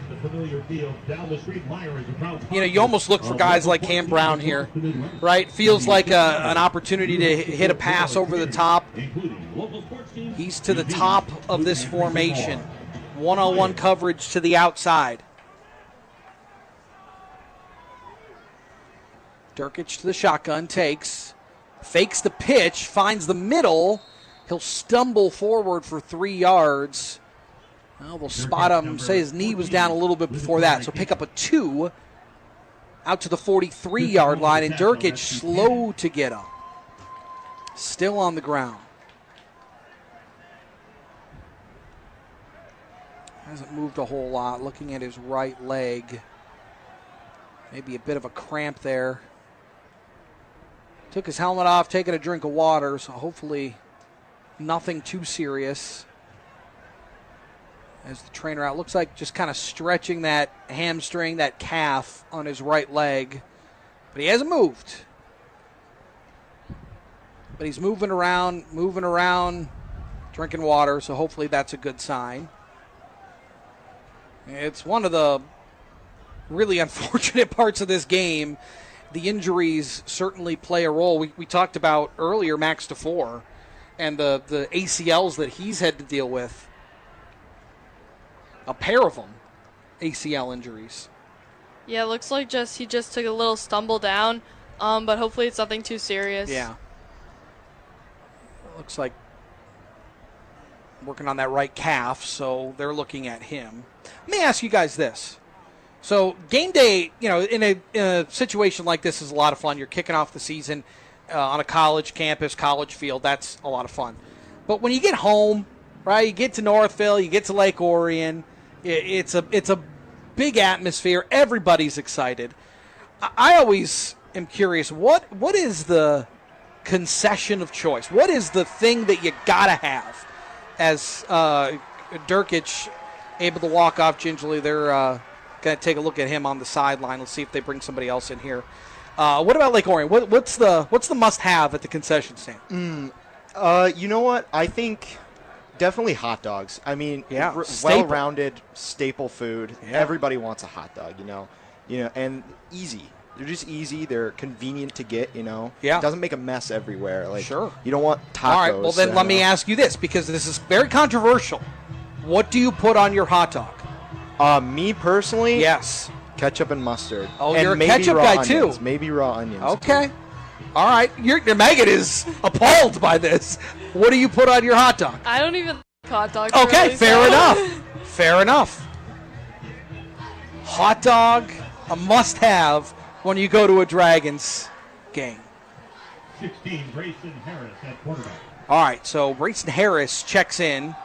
They hand it off. Why not? Give it to Max DeFore. Spinning, tumbling, falling for a first down. A gain of 8 and enough to move the sticks. What's the must-have in Northville? I'd say the popcorn. You know, it's always really good. It's a classic. You know, everyone likes it. And I think also just random popular. But the Airhead Extremes. Those I always see those around the stadium. Okay, it's a good call. You get the salty, you get the sweet. Are those sour too? I don't know. I haven't tried one, but all right. I know it's really You'll popular. have to report back. I will. Once you get home. All right, so Grayson Harris still in at quarterback. Here's the take, the give.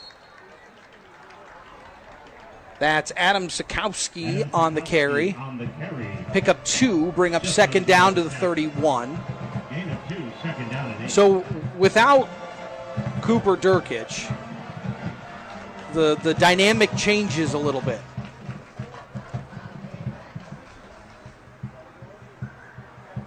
.8:46 to play here in the third quarter. All tied up at 7. Two good teams going at it. Harris enters the huddle after getting the play from the sideline. So Harris to the shotgun. He's got DeFore to his back. Motion man left to right. They fake it on the end around. Blown up. Heck of a play. Ryan Rocheleau, who is a Western Michigan commit. He is destined to be a Bronco. Makes a big play and a big loss back to the 42-yard line. Ryan Rocheleau is a staple of the Lake Orion team, playing plays both sides. Both sides, yeah, both linebacker, sides. tight end. I mean, that's just a prime example of a well-rounded player, and he's been playing for the varsity for, since if I'm correct, sophomore or freshman year. So he's been on the team for a long time. So Grayson Harris stays in the game. Throws. It's a long pass, far hash mark to the near sideline. They were looking for Austin Magaro, but it falls incomplete. And now it's 4th down, and Mustangs are going to have to punt it away. Riker Gorman checks in. Back deep for Lake Orion is Brody Thompson, a guy converted from quarterback, a little running back, slot receiver, fast, shifty guy. Very fast, especially, yeah. Late addition, only had 10 men on the field for Northville. Ooh, a little bit of a high snap. Gorman has trouble with it. Ooh, and he's able to get it off. That's a heads-up play. Thompson puts his hand on it, bobbled it, dropped it, and able to hop back on top of it. So wild kickoff, wild punt there. Gorman fumbled it, evaded one tackler, and then able to put a foot on it. And then a heads-up play there by Thompson to just fall on top of it after he put it on the turf. So through all of that, Lake Orion will start things off on this drive at the 22-yard line. You were holding your breath for a second. Yeah. And then you were holding your breath. I could feel the tension on that punt. Yeah, but definitely a quick thinking. Yeah, all the way around. Yeah, disappointing, really loss of yards, but, you can bounce back, make good plays on defense here, and hope that we can just get the ball back and make some good plays. 7:24. Lake Orion takes over at their own 22. Here's the give with a hole out across the 30-yard line to the 35-yard line. Finally taken down, but a heck of a run there by James Bamberg. That was Tristan Salvis on the tackle. So big gain and a first down here for Lake Orion. That's what you want to see from Lake Orion's offense. They've been getting stopped by Northville's defense a lot tonight. Getting through that is definitely key to scoring some points. Pick up a 15. Here's the give again with a hole and a stiff arm out to the 50-yard line and then ridden out of bounds. Jaden Barrero on the carry, mixing it up in the backfield. A little bit of a change of pace, and it pays off for Lake Orion. They got a fresh set inside Northville territory. Ball at the 43-yard line, near hash mark. And Lake Orion just taking their time here. And this is where an experienced coaching staff comes into play. Able to just slow things down when you need to, ride the momentum. Anderson Adams under center. Here's the motion. Oh, ball's on the ground! No indication yet. Oh, they're going to say Lake Orion keeps it. Wow, good play there. Andrew McKay, the offensive lineman, comes up with it. I don't know if that was a bobbled snap or if it hit somebody's leg, but Anderson Adams never really had control of that ball at the snap, and it fell right at the line of scrimmage. And Lake Orion able to keep possession of it. It's 2nd and 11. They lose a yard on the play, but they don't lose the ball. Adams fakes, rolls, throws. Oh! Is that picked off? No, they're going to say no. Oh, my goodness. That thing looked like it was picked off. Austin McGarrow bobbled it. He was on the ground on his side with the ball in the palm of his hand, but they're going to say it touched the turf. Oof. And you know, Adams fit that thing into a tight window. He was facing pressure off the edge and just stepped right into it. He took a hit, but that ball falls to the turf. Northville thought they had a turnover. Here's Adams. They give across the 40 to the 35-yard line. Driven out of bounds near that first down marker. They're going to say he got it out to the 32-yard line. Lake Orion with a first down on a crucial third down play. The ball spotted at the 32 of Northville. 6 minutes here in the third. Tied up. Lake Orion on the move. Adams takes, gives, left side, cut down. Heads up tackle there. Mac Hart makes the tackle. Good carry. Bambard picking up positive yardage. Gets 5 on the play. Spotted inside the 30 at the 28-yard line. So they'll say it's 4, so it'll be 2nd down and 6 here. 7-7. Adams under center. Barrero spinning. Well, that's just a heads-up play to get back to the line of scrimmage. He was hit as soon as he got that ball. Hit a little 360 to his left and able to get back to the line of scrimmage. Well defended there, though, up front by Northville. Yeah, you see Mac Hart making a lot of these defensive plays. He's one of our key players to be watching. He's also one of those players that play on both sides of the ball. Mm-hmm. And, yeah, he's just... Yeah, he's really all over the place. Yeah, he really is. Yeah, cornerback, he's really, getting those receivers down when they get the ball. Yeah, and he plays a lot of man-on-man, one-on-one coverage. They put him out there on an island. There's a little misdirection. They'll lose yardage on third down. Lose 4 yards back to the 32-yard line. There's another Mustang slow to get up. That's Danny O'Neill on his stomach. The training staff going to look at him. Again, another your kind of cornerstone linebacker. Yeah, he's outside linebacker, and he just transferred here a few months ago, and he's a junior. He has played football like most of his life, and his dad's a coach.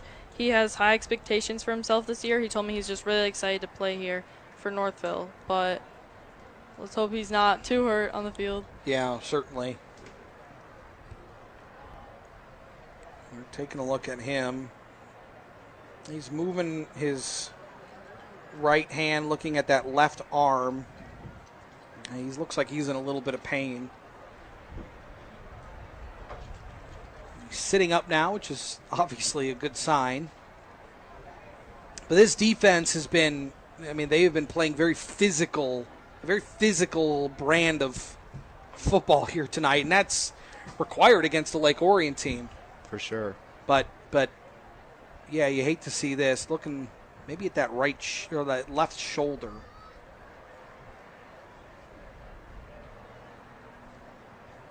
Able to get up, walk it off. So obviously a good sign. We'll see if we see number 5 check back into the game. But they're going to take a look at him over on the far sideline. Meanwhile, Lake Orion's got a decision to make here. It's 4th down and 10. So they get driven back to the initial line of scrimmage. And they're going to keep the offense out there. Anderson Adams leading this offense out. They've got 2 receivers to the right. Ball far hash mark.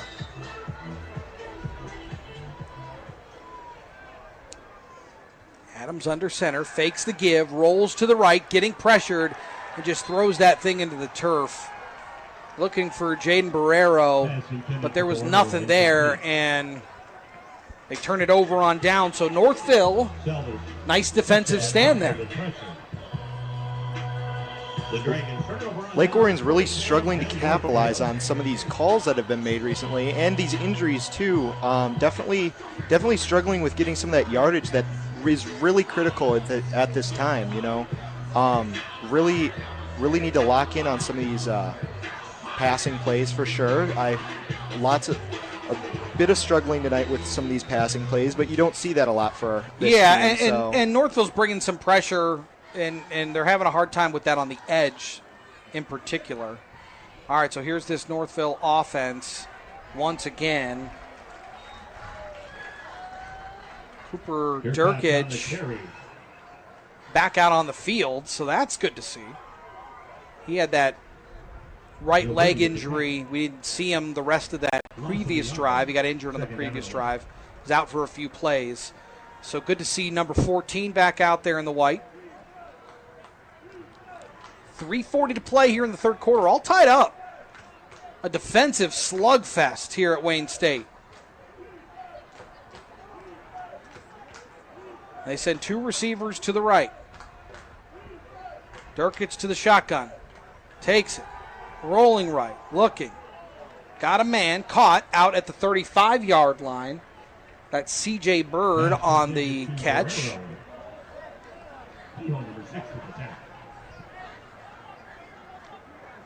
Pulford, who had that blocked field goal attempt earlier, made the tackle on that play. It's a gain of 4, so it brings up 3rd and 6 as we hit the 3-minute mark here in the third. Durkich trots into the huddle with 13 seconds left on the play clock. You get to the line from the shotgun. Durkich takes, fakes, throws. Wide receiver screen, looking for some blocking out across the 45-yard line. That's enough for a first down for the Mustangs. Bird on the catch once again, targeting number 1 on this drive. Along with 17 Champaign.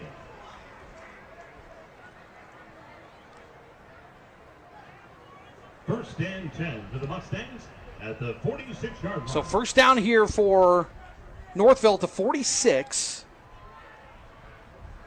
Looking to just put a couple of first downs together. They've had a hard time with that, obviously.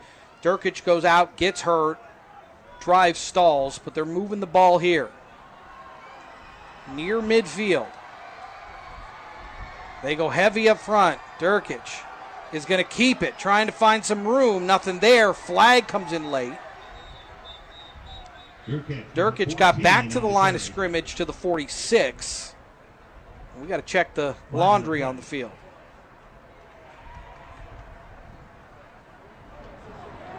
This is going to go against Northville. Holding on the edge. So that'll push him back 10. So instead of 2nd and 10, it'll be 1st and 20. And we have seen they've been able to hit a couple of big plays tonight. Yeah, a lot of plays to the wide receivers like Camden Brown, now C.J. Bird. Just a lot of targets that we have out here.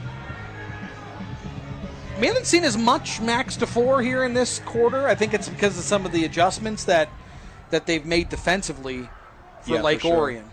So 2 receivers left. Durkich rolling that way, squaring up his shoulders, wants to go downfield. Incomplete. Northville wanted a flag on the contact. They were looking for Cam Brown. But that's good coverage on the far side. Owen Fisher all over that thing. If Lake Orion can capitalize on some of these calls that they've been getting, this will definitely set them up for another touchdown if it keeps in Northville's side. So that's something they definitely need to stay tight with their defense and keep them from getting extra yardage off these. 2nd and 20. Buck 28 to play here in the third. All tied up at 7.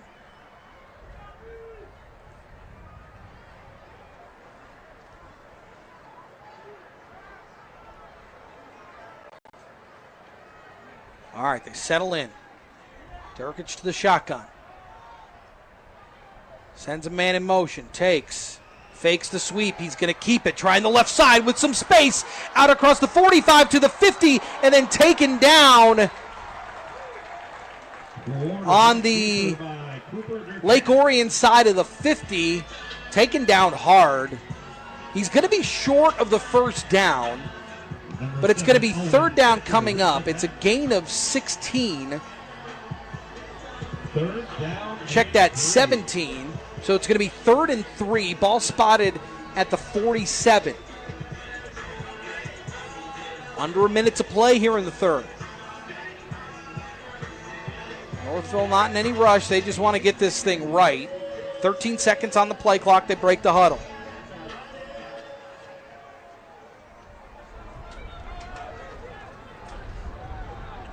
They go under center.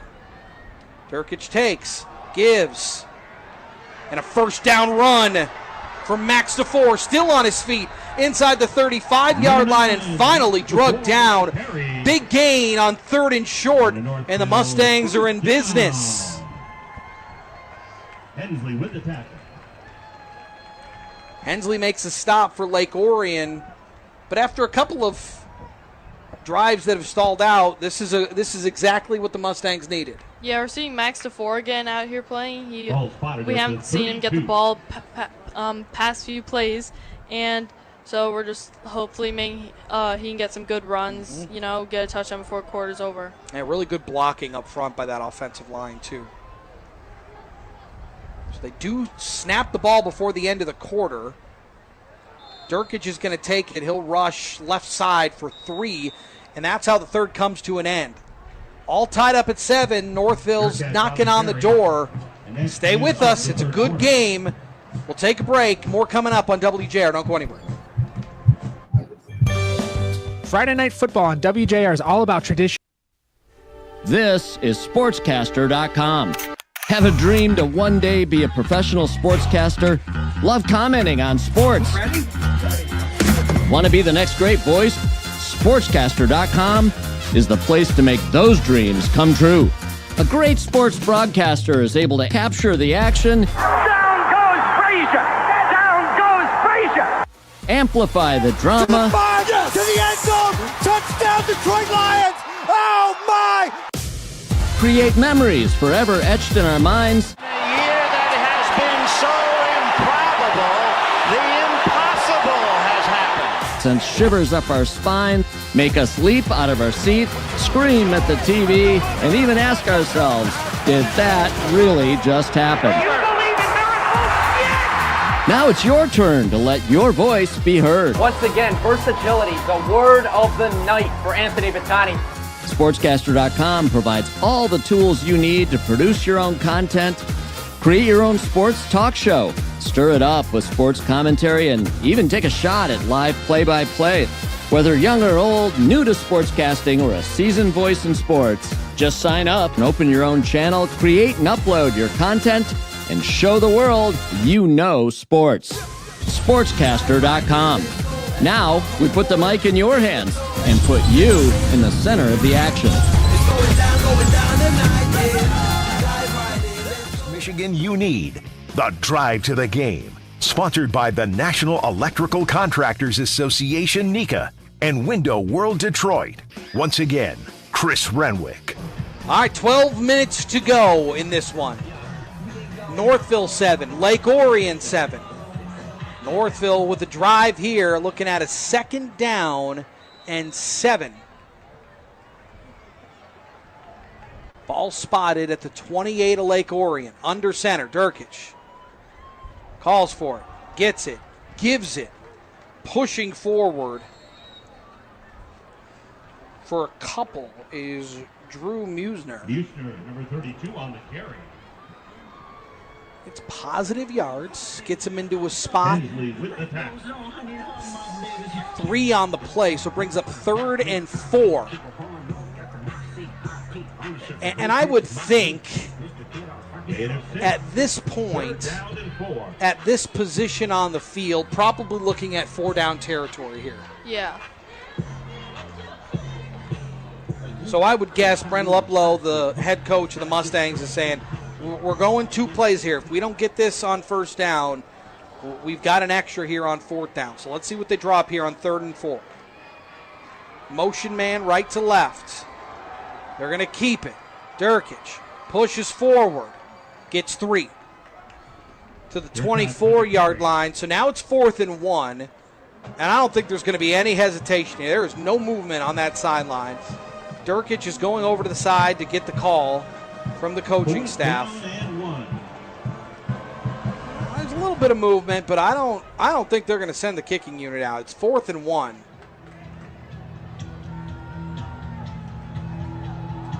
Yeah, we do have Coach Luplow giving Cooper some plays, but Coach Luplow actually was the offensive coordinator at Brighton for a while, and this is his 3rd season with us at Northville, and he's been having good seasons here. So yeah. So they sent Cam Brown, the wide receiver, off. They bring Jack Ranka in, the linebacker.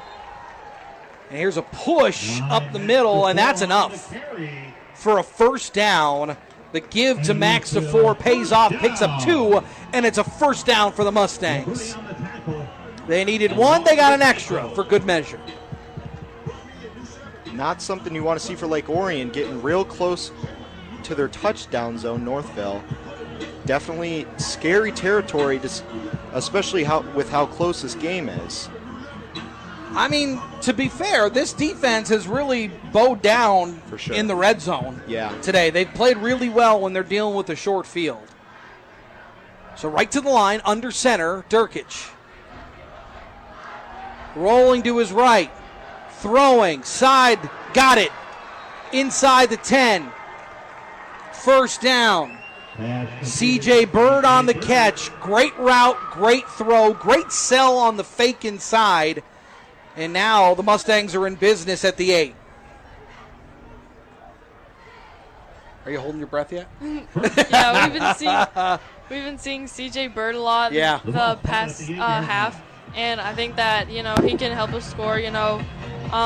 Good target for Cooper and the Mustangs. Yeah, and I think you credit Lake Orion because they've kind of taken away the run game, and Max DeFore late in that 3rd quarter came on a little bit, but the adjustment that Lake Orion made at halftime was stop the run. We got to stop Max DeFore. We got to stop Durkic from carrying this ball. And they've had more success than they did in the 1st half. Let's see what they do here deep in the territory. Durkic is going to keep it. Inside, hard hit at the 5. He'll pick up 3. On the quarterback keeper. So looking at 2nd and goal now from the 5. 2nd and goal from the 5. Clock ticks, 9:14 to play here in this one. Northville looking for the go-ahead score.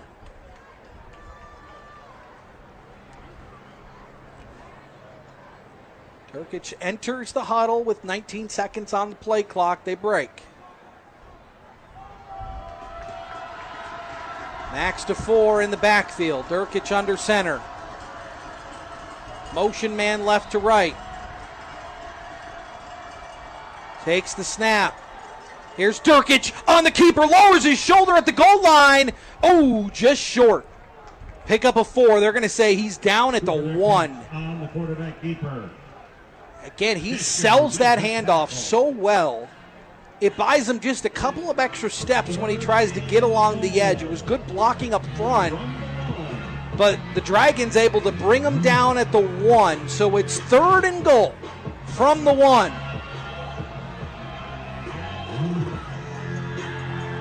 Here comes Durkic. Feels like Max DeFore is going to get the football here. Yeah, he has been having some good runs. I did see him, though, holding his leg at the end of that play. We've got a tush push here. The old Philly tush push into the end zone. for a touchdown. The Mustangs put a drive together and get into the end zone for the lead. It's 13-7.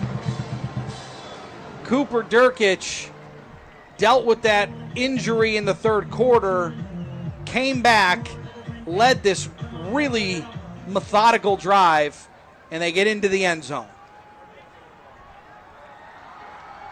Riker Gorman on for the extra point. Gorman to attempt the point out. Good snap, good hold, kicks up, and that thing is through. So 7:55 to play here in the fourth quarter, and Northville strikes. That's what you want to see. Yeah.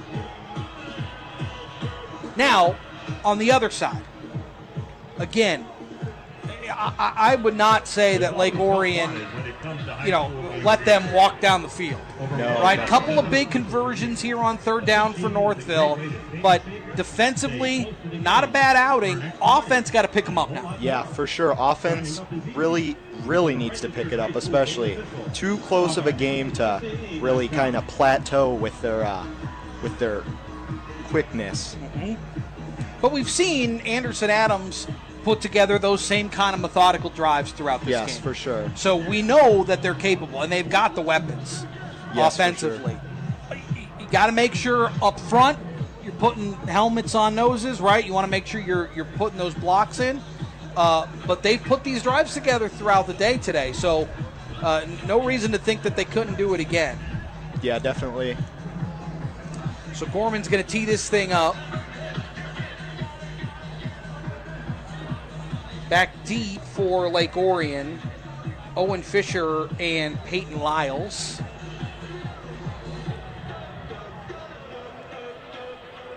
And high school football here in Michigan has not adopted the rules of the NFL, right?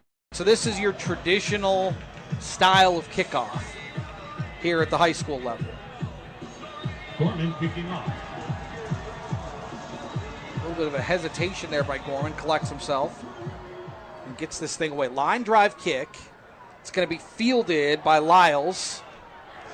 Hit hard as soon as he crosses the 20 out to the 22-yard line.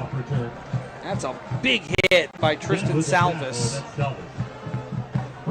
Good coverage there by the Mustangs. And now, this Lake Orion offense, now time starts to be a little bit of a factor. For sure. 7:50 to play here. Time's a ticking for Lake Orion's offense. They really need to get some good yardage here, or it won't be looking good for them. Yeah, and there's a couple different schools of thought in this situation, right? Do you want to score quick? Do you want to try to find those big plays if you can? Kind of reach into your bag and try to find some of those big chunk plays? I mean, if you put together a methodical drive here, you've got all the time in the world, yeah, right? For you got all your timeouts and plenty of time. So different schools of thought here as the give is to Bamberg. That's a good tough run. Pick up 8 on the play out to the 29-yard line. Now they'll give them, they'll give them out to the 29-yard line. So pick up an 8. Good hard run. Second down and 2. So Adams under center. Beef on that left side. That's where Bamberg's going to run it. But the Mustangs sniff it out. Chase Gilbertson, the first in there for Northville, makes the big stop. Lose a yard back to the 28. It's 3rd and 3. And this is an important play here for Lake Orion. You know, at this point, you're not thinking of scoring. You just got to get 3 yards. Just got to get that first down, The sticks, so they'll send 2 receivers to the right. Check that, 3 receivers to the right. They spread it out. 1 to the left, ball far hash mark. Adams goes to the shotgun. And we've got a whistle. Northville will take a timeout. So a little bit against the grain of what we've seen from Lake Orion throughout the game. They see these short yardage third downs. They've gone compact. They've gone heavy up front.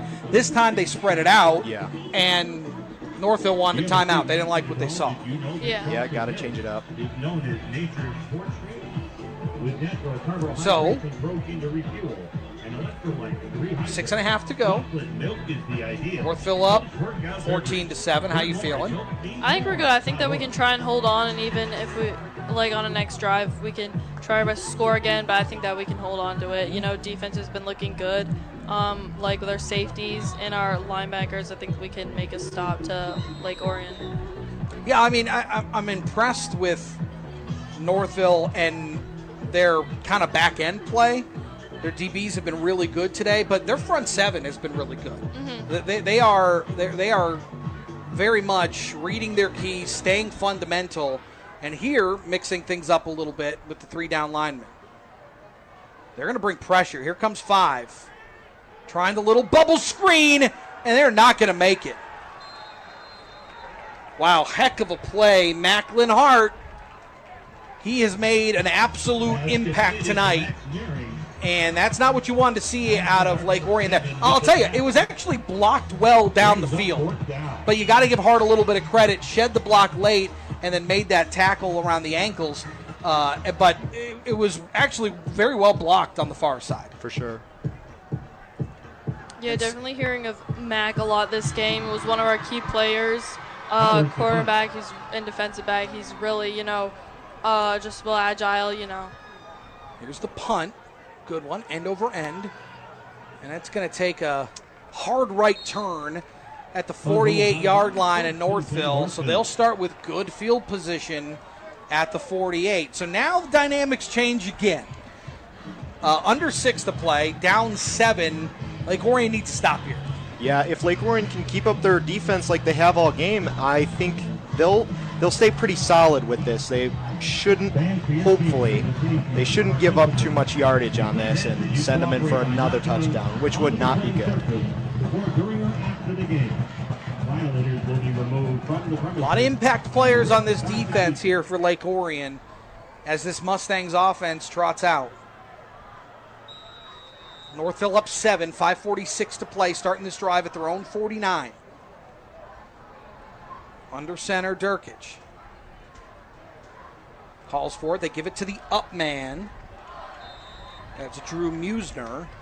Back to the line of scrimmage, nothing else. Nice play up front.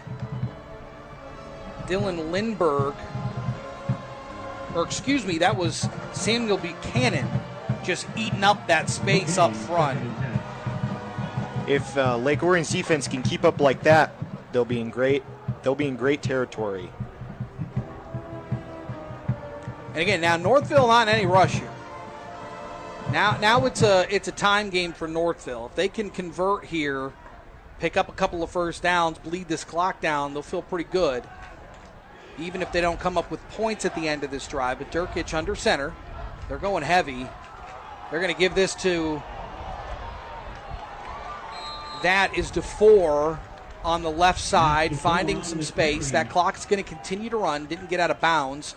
So he'll get to the 45-yard line of Lake Orion. It's a pickup of 6. Now looking at a 3rd and 4. They need the 41-yard line. Ball near hash mark.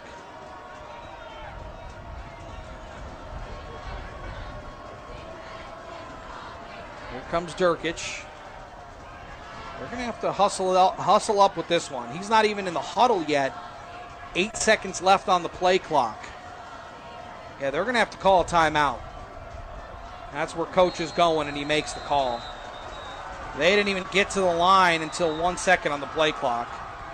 So there was some miscommunication, some confusion. Mustangs call timeout over on that far sideline, and that causes them to use their second timeout here at the half. So they've got one left. 4:12 to play in this one. And look, I think that both of these teams play in such competitive conferences, such competitive divisions, that this is almost kind of a litmus test for them very early on. And both these teams very evenly matched. For sure. But this kind of sets the tone for the rest of the season. We saw Clarkson earlier beat up on a Belleville team without, the best player in the country last year. Oh yeah. So they lose a lot of talent, but at the same time, Clarkson still looks really good. Yeah, right. Clarkson. But again, it's a litmus test, and so far, both these teams have played really well. Yeah, Clarkson continues to be good, especially coming into this season. And last season, Lake Orion against Clarkson, very, very tight games, much like this game tonight. Yeah, and speaking of Bryce Underwood, he's going to be the starter at Michigan, which is unbelievable. The 4th starter ever at the University of Michigan to start at quarterback. All right, the Lake Orion sideline getting loud. The students getting loud. Durkic gives to DeFore, left side, finds a block. Able to get enough for a first down out to the 37-yard line. And that is a huge third down conversion. 1st and 10 Northville. So they'll spot it at the 35-yard line. And that becomes a little bit more problematic for Lake Orion, although you still got time, still got timeouts. If you can make a stop here, you're in this thing. Here comes Durkic. Yeah, if they get to the huddle at about 15 seconds, they're okay. He was a little late there, so they got to rush to the line. 5 seconds left on the play clock. Got to get it off. They do. To DeFore. Tackled for a loss. Well read there. Alexander Hensley makes the play. He's been all over the field tonight. Yeah, for sure. Alex Hensley, powerhouse. Powerhouse for sure. Very heavy hitter. A loss of 4 back to the 39-yard line. And now we've got a timeout here. Lake Orion will stop the clock with 4 minutes left. So Northville looking at a 2nd and 14.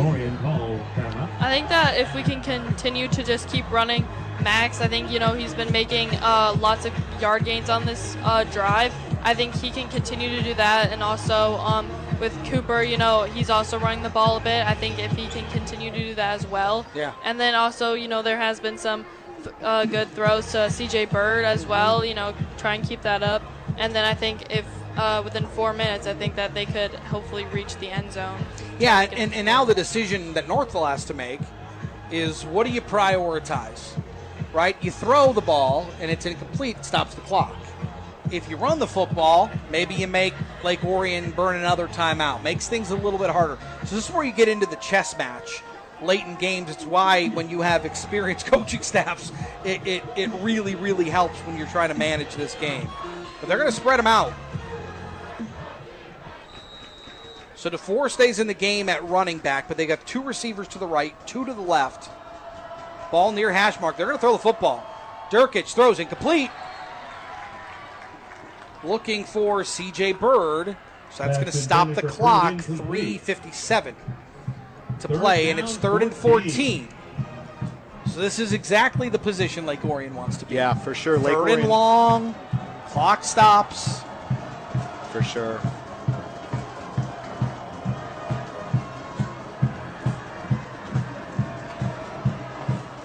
All right, big 3rd down here. And I think even the dynamic of what they do here, let's say they pick up 6 yards, do you punt the ball still? You try to pin them back deep. Yeah. Make Lake Orion go the distance. We'll see. They go empty here. Durkic takes the snap. Looking downfield, doesn't see anything. He's going to run. He's going to get tackled. Won't get back to the line of scrimmage, or he will get back to the line of scrimmage, maybe pick up a yard. But once again, Alex Hensley making the all-important stop. And now some decisions here. So clock stops. I believe Lake Orion took a timeout, although that's not reflected yet. There it goes. So Lake Orion takes the timeout. So they stop the clock, 3:49. They're going to make Northville think about this. To me, this is an easy call. I think you punt the football. Worst case scenario, you kick it through the back of the end zone. You put them at the 20-yard line. Yeah, it's a 18-yard punt, but you want to make, from a Northville perspective, you want to make Lake Orion drive as far much of the field as possible. Yeah, I think, it is pretty far to do a kick, and then also, 13 yards is a long way to go. So I think if they do punt, they will try to punt it short so then it doesn't get into the end zone, that it can still leave a lot of space left for them to drive down the field if they get the ball. So this is the offense coming back out on the field. Let's see what they draw up here. Let's see what Northville has up their sleeve. They're going to go for it. Durkic getting pressured. He gets sacked! Back at the 50-yard line. If there was one thing you didn't need as a Mustang fan, is a sack. Lake Orion loves that. That's exactly what the defense needed for Lake Orion. That put the Lake Orion's offense in great positioning, pushing them back. Once again, Alex Hensley, or excuse me, that was Nick France making the huge sack, and it was a tidal wave around the edge.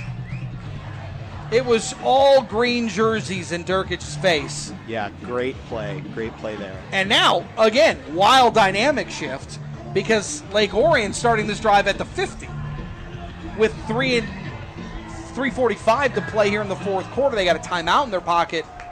Yeah, time not a factor now for the Dragons.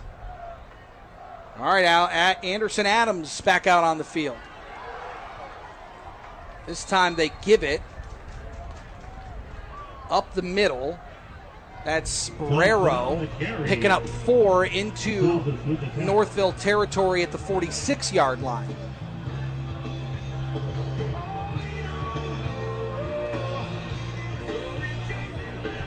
They get the call. They get to the huddle. Clock continues to run. 3:16 to play. Northville up by 7. Dragons at the Mustang 46. Here's a screen. Oh, they were looking for Barrero, but he dropped it. It was a little bit of a low heater by Adams, and Barrero couldn't come up with it. Otherwise, he had some blockers out in front of him. Clock stops on the incompletion, 3:05. Now looking at a 3rd and 6. Definitely noticing some struggle with these passing plays tonight. A lot of good defense from Northville, really preventing them from getting enough time to make a good throw, good, clean, accurate throw for Lake Orion's offense. Big 3rd down here for the Dragons. Adams takes, gives, Barrero met at the line, falls forward for a yard, but Austin Reguero lowered the hammer, delivered the hit, and it's 4th down. And now Lake Orion's got a decision. I don't see any movement. I think they're going to keep the offense out. Clock runs, 2:43. Lake Orion down by 7. It's 4th and 5 for this offense. It's a big play.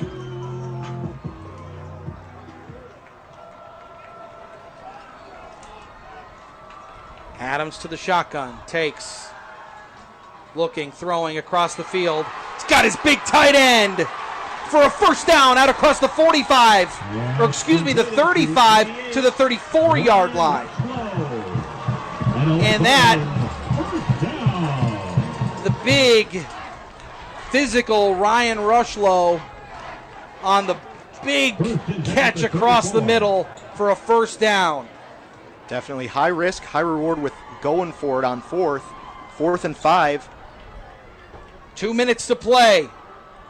Here's Barrero. Up the middle. Gain 5 out to the 29. Oh, they're going to say that. Are they going to say that ball's out? No, they're going to say he was down.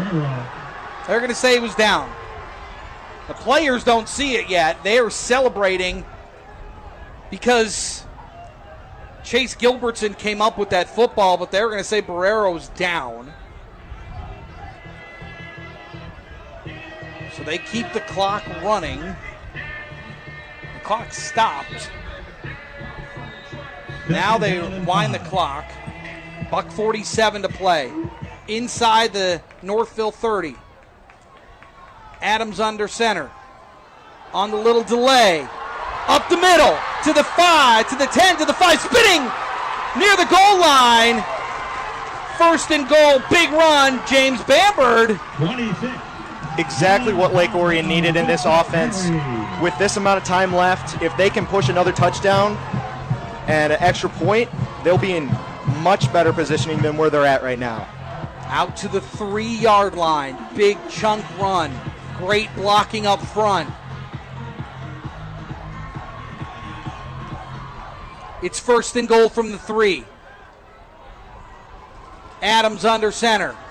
Gives it. Bamberg cuts it upfield to the 1 before he's taken down. Bamberg with the carry. So now 2nd and goal from the 1. Trying to punch this thing in. Clock continues to run. 1 minute to play. 4th quarter. Lake Orion down 7. They're at the Northville 1. Down and goal. Here's the give. Into the end zone. Touchdown. Dragons. 26. James Bamberg puts it in, and the Dragons are an extra point away from tying this thing up with 47 seconds left to play. Very good playing overall from this Dragons offense. Definitely picked it up from 3rd quarter, and even the better half of the 4th quarter, really getting more excited out there for sure. I think that Northville could try and make a block like this, like what Lake Orion defense did earlier in the game. And if they can do this, then, Oh, they missed it!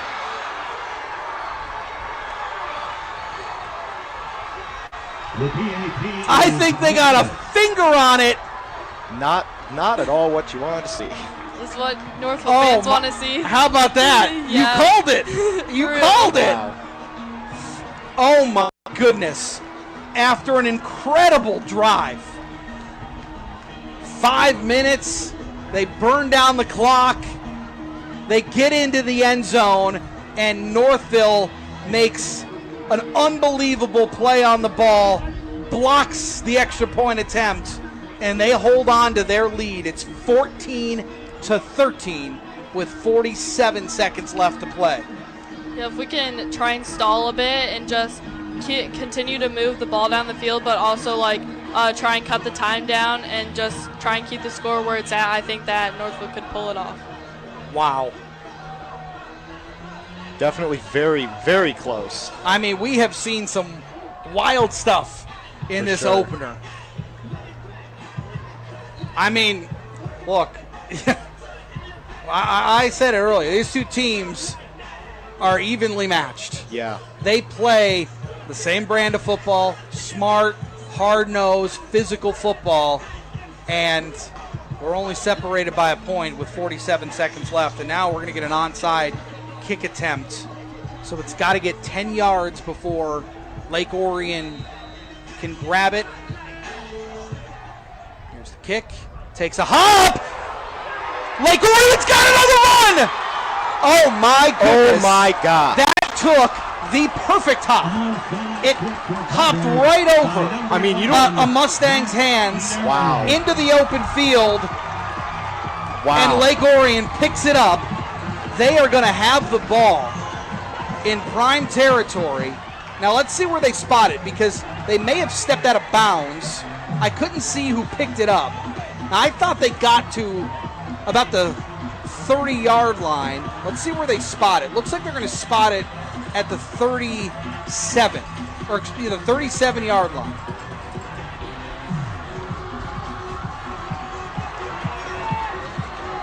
Well, now they're going to move it. Hold on. We got a couple of conflicting ball spots here. All right, so they're going to move it back to the 37. The one referee was moving up to where I thought the play ended. But now they'll spot it at the 37-yard line. Oh, my goodness. Wow. All right, so Northville up 14-13. Lake Orion with the miraculous onside kick recovery. 42 seconds left. I think our defense can just really try and hold them off and just not let them get near the end zone. Adams under center. Here's the delay handoff. Once again, Bamberg on the carry. He picks up 11 yards out to the 26. I mean, it's Bambard's game tonight. I mean, that's pretty much who we've been hearing from this whole game. Clock stops when they move the sticks. Now they roll it again. They run the screen. Bambard again cuts inside the 20-yard line, dragging tacklers to near the 15. And pass complete to Bamberg. And another first down. So a first down. They move the sticks. Clock stops. 22 seconds left. Once the sticks are placed, the referee starts the clock. They start it. And Adams will spike the ball. 19 seconds left. Lake Orion still with a timeout in their pocket. So now they talk things over on the sideline. Anderson Adams, the junior, getting the start for this Dragons team this year. Leading this drive to potentially go ahead with under 20 seconds left. Adams goes under center. He fakes it to Bamba. Throws over the middle, incomplete. Good coverage there on the streaking receiver, Chase Gilbertson. Did enough. Pass goes incomplete, 14 seconds left to play. It's 3rd and 10. Now let's see what Coach Bell decides to do here. Try to run the ball, pick up a couple of yards, bleed the clock, use a timeout, kick a field goal. Try to pick up this first down. It's 3rd and 10. Ball at the 16. Adams takes, rolls, avoids some pressure. Now he's just going to get into it. Late flag comes in as he turns the corner. Penalty marker on the play. Oof. Adams on the quarterback keeper. This is going to be a consequential call here by this crew. Usually in the area of a hold, and it is.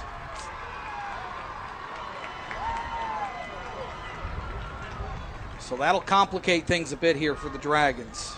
Holding is the call against Now Lake holding on Lake Orion. It was right as Adams was turning the corner on this near side. And that's usually where that hold comes from. So now you're looking at 7 seconds left. I think that penalty was what Northville needed because you know they were already at 3rd and 10, and another 10-yard penalty that's 3rd and 20. I think defense can try and make a stop and just hold them off for 7 seconds. So this is an interesting call. So Lake Orion decides to take their last timeout here. Interesting. So I mean, again, that timeout could have been really helpful there. If you throw, a 10-yard pass, something like that, you could even run the football. Now you don't have the ability to stop the clock with 7 seconds left unless you throw an incomplete pass. So maybe throw one to the sideline, try to get out of bounds, stop the clock that way, or you're throwing into the end zone with 7 seconds left. Northville holding on to a 1-point lead. It's 14-13 with 7 seconds to go. The ball spotted at the Northville 28. And Lake Orion drawing up a play. They have had a couple of unbelievable plays today. The blocked field goal certainly looming large at this point. The onside kick recovery, all looming large.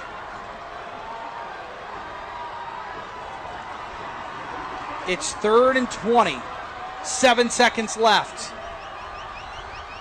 Adams takes, looks, incomplete. 4 seconds left. Okay. What's the play here? Down. 4th down. If Northville could hold this off, I think it could be good. Yeah, very good, because last year they did lose to Lake Orion in their season opener, 21-13, and I think if they do come out on top, it'll be, revenge, basically. So, all right. Hoping they make a stop. It all rests on the foot of Sam Powers. and Northville is going to take a timeout. Wow. It's their last timeout. Northville calls. They're going to make Sam Powers think about this one a little bit. Very nerve-wracking final few minutes here. Tell you what, this has been a heck of a start to the season. Yeah, great for game. These two teams. All right, what are we feeling? How are we feeling? Nervous. How are we? You guys have been on a roller coaster tonight, I'll tell you that. I mean, it's been up and down this whole time. There's never even been a set, kind of feeling for both teams. It's very unpredictable at this point, for sure. So you're looking at about a 44, 45 yarder from this distance. Definitely a lot closer game than the previous game. For sure. It was definitely way bigger score, but this one, very, we don't know what could happen next. So look, these defenses came to play. I mean, defense came to play. Special teams came to play.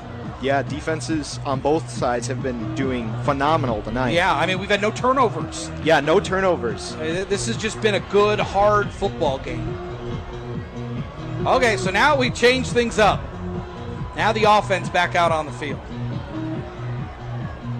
So, a couple of personnel changes here for Northville, mixing things up. We go back to offense. Adams takes the snap. Good protection. Going. End zone. Intercepted. Coming back the other way. To the 20, to the 25, to the 30. And then Austin Meghan joins his team on the sideline as the game comes to an end.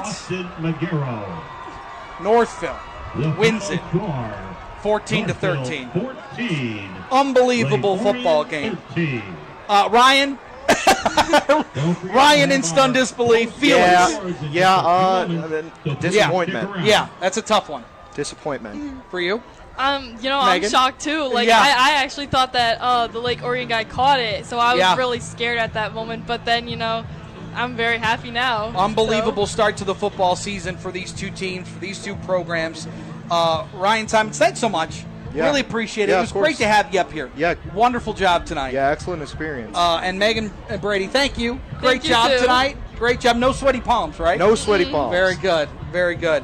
Well, thank you. This has been a wonderful start to our drive to the game here on WJR. Lots of great football games like this one coming your way this season. Northville wins it 14-13. Have yourself a wonderful night, and we will see you next time here on WJR. So what we're doing with SportsCaster.com is we're giving people a platform, a community, all focused on sports broadcasting, whether it be a podcast, a piece of commentary, stirring it up with the other guys, the Michigan-Ohio State fans getting together on a particular issue and really going at it, whatever it may be, or a live play-by-play opportunity. People can go there, subscribe to the channels, enjoy their favorite sports broadcasters and their commentary and their content. And it's a great way for people to learn and hone their craft before they go out and, do it at the NFL or the college level. Well, I think that's a great idea. I truly do. And it's going to help broadcasters. You asked me earlier, what should a young broadcaster do to get started? Exactly what you're talking about. Yeah. Find a way to get on that SportsCaster.com, get on that high school broadcast. And when you do, tape it. So that you have an audition tape that you can send to some other outlet, wherever it is, and say, hey, this is what I can do. This is what I've done before. Like actors send out lists of credits. Yep. This is a movie I've done before. This is a voiceover I've done before. Same thing with SportsCaster.com. Get on that broadcast, find a way and do it, and then tape it. And then send it along so that someone else gets an opportunity. Who knows? You may get hired, and you're not just 1 week; you're 10 weeks in a row. And that's how you do it. It's hard. It doesn't pay a lot of money, but if you're really committed and you really want to do it, hopefully, there's nothing more rewarding. There's one of those things I tell people. I said, if you have a job you love, you don't work a day in your life. Yeah. Well, I'm guilty. And that's kind of what being a sports broadcaster, especially in play-by-play, I was very, very lucky to do that. But it starts out hard, but once you get there, it's very rewarding.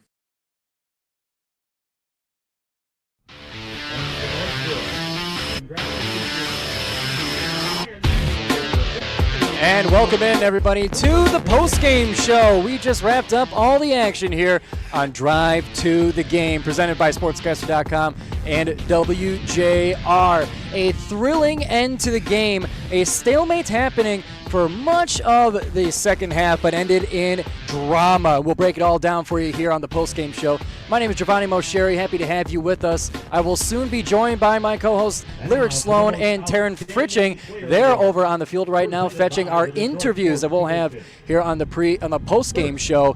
Players from the winning team, it is Northville that wins this one in a close 14-13 score, where all the drama was kicked off by a Lake Orion touchdown in the fourth quarter with about 4 minutes left. But we'll bring you to the beginning of the game here. We'll give you the full recap here before we get into all of our interviews here. We'll also have interviews with our student broadcasters that were up in the booth with Chris Renwick, them being Ryan and Meghan. They'll be coming down just in a moment here on the postgame show. So we'll bring you the recap of the game here. So coming into this game via the D zone, the Northville Mustangs are the number 32 team in the state of Michigan, coming up against the number 38 ranked team in the preseason of the Lake Orion Dragons. Profiling on these teams was a high-powered offense for the Northville Mustangs, predicted to be potentially one of the best in the state of Michigan, led by senior quarterback Cooper Durkash, as well as returning running back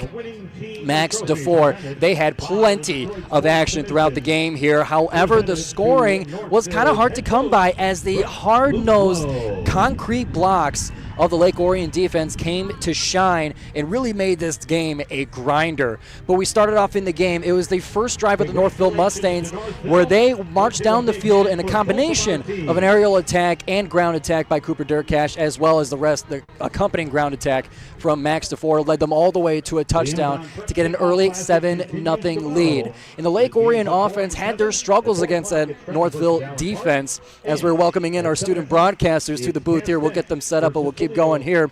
And from there, the game kind of took a bit of a pause, and it was 7-0 for quite a bit of time before Lake Orion would later get on the board to send us into halftime at a tie score of 7-7. And it would stay that way for much of the game until Northville was able to crack one at the goal line to make it 14-7. And later in the game, about 4 minutes left, that's when Lake Orion arose and woke up. The Dragon was awakened with a touchdown with about 4 minutes left, but the drama began with a missed point after touchdown. It was 14-13, still Northville lead, and an onside kick kept the Dragons alive. They were able to scoop it up, and from there just were not able to punch it in. Flirted with the field goal to get the win for the game, but they decided to go for the touchdown that unfortunately ended in an interception to ice the game for the Northville Mustangs as they start their season 1-0. And I'd like to welcome in our student broadcasters. We got Ryan and we got Meghan here. They were up in the booth with our Chris Renwick, having a great time, I'm sure. So, Ryan, we'll start with you. How was the broadcast? How was it from your eyes? It was great. Really, really exciting game tonight for sure. Definitely good on both sides of defense for sure. Very interesting game. Both teams very similar in play style. Played very tight games. No turnovers, which was a surprise.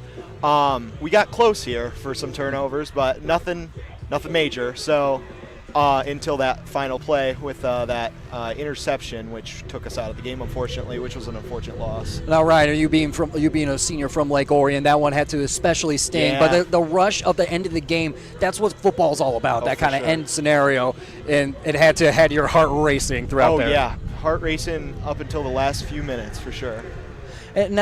And that's Ryan Simmons, everybody, and now Meghan Brady for the Northville side. A great big smile on your face as you seem to enjoy the result of the game here. How was it from your view in the booth?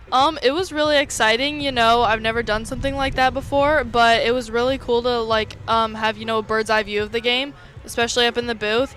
And really cool to be seeing our players, get the victory. And yeah, just exciting win. We did lose to their team last year, so it was very exciting win, kind of a revenge win. So Yeah. And then throughout the second half, that's when Northville started to experience a couple of injuries, had some time out for Cooper Dirkcash, but was able to come in. How do you think he's been able to kind of fight through some of that to finish the game with a victory? I think just giving the ball to Max DeFore, then we also had him passing a lot to A.J. Bird in the second half. But, he also, Cooper also had some good runs himself. And I think that, after that, after the injury, he was just able to really bounce back and help lead the team to a victory.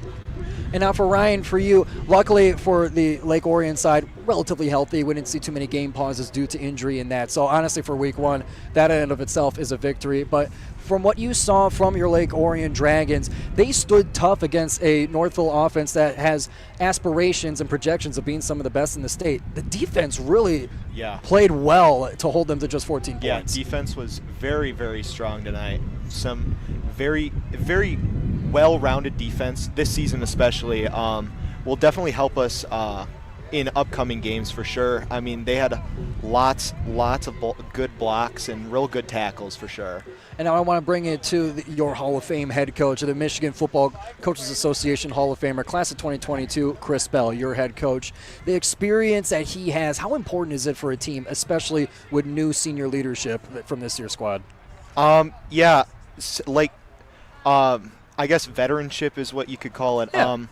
He's been with this team for so long that he's able to read a lot of these players real easily. He knows where they should go and how they should play, and he's done a lot of experimenting this preseason here with some changes on the offense side. Putting in Anderson Adams, a junior, who wasn't our original starting QB, was definitely an interesting play, and it definitely worked out fairly well for this first game. We had some good passing plays for sure, and a lot of good running plays. And now, Meghan, I want to look towards that offense. I want to gush about it a little bit more. As it was projected, you got a senior quarterback coming in, a dual threat, and you got a monster of a running back who – my favorite story from the offseason that I read coming into this game was the 24-pound of muscle gained by Max DeFore from his Powerhouse gym membership. So just for that and overall, a lot of returning players. For this season, how do you see the Northville Mustangs doing it, projecting from this game to the rest of the season? I think that it's a really good start to the season, and, we do have a lot of seniors that are coming back. And I think that they can really together help this offense move forward, get a lot of wins, and continue us getting to the playoffs and making some good runs in the playoffs. And I think that also Max DeFore, I think he was definitely really good player tonight. We just heard he got the Player of the Game award, and I think that he definitely did a good job and a good start to the season for him. And then I want to bring it now to the atmosphere. It's something that I particularly enjoy, seeing an atmosphere, whether it's high school or whatever level. But then when you kind of mix it in, you get the high school team in the college environment. From your perspective and up in the booth, well, first of all, could you hear anything when the band was playing? I mean, they were blaring the horns. Yeah, we could hear a lot of them. We could also hear the student section as well. I think that, it was cool atmosphere, and that high school teams really get to play here. I know that Northville was really excited about playing here. A lot of the players, the coaches, they were really looking forward to it.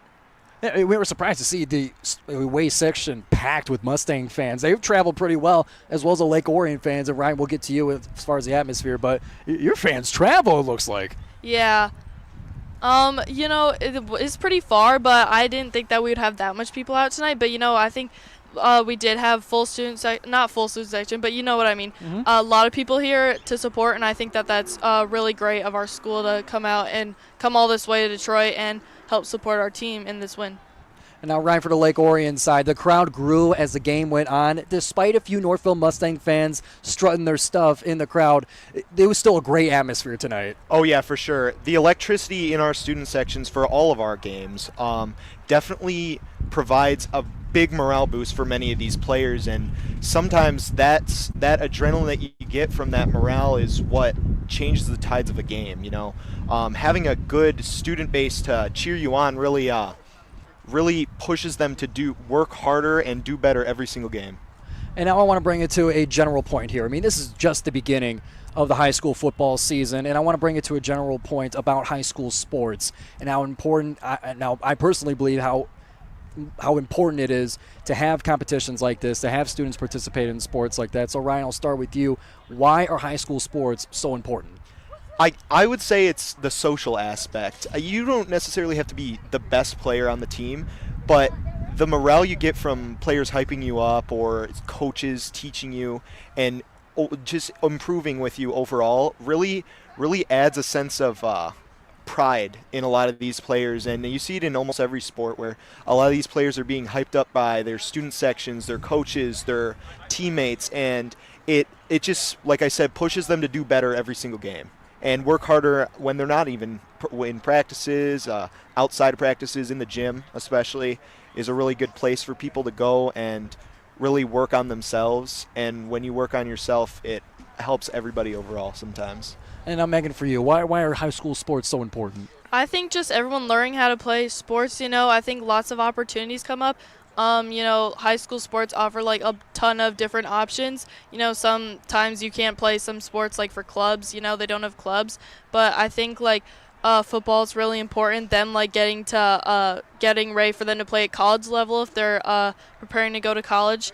And I think very exciting, like for a lot of people, a lot of student athletes at our school and other schools. I think, they're just like the atmosphere, and I think, it's just very exciting for a ton of people. And now, Megan, Brady, Ryan Simmons, thank you so much for coming out to the post-game show. Great job in the booth today. Thank you. And I hope you guys enjoyed the experience here on SportsCaster.com in our drive to the game. Thank you so much for coming. Thank you. Thank you. And now we'll kick it to an interview we have with our Nick Lumberg talking to quarterback Cooper Durkash. And coming up, we'll have our interviews with players from the Northville Mustangs. We'll be right back here on the Drive to the Game post-game show. Hello, everyone, and welcome to the first edition of High School Player of the Week. My name is Nick Lumberg. I'm here with Northville's Cooper Durkash, quarterback. How are you doing, Cooper?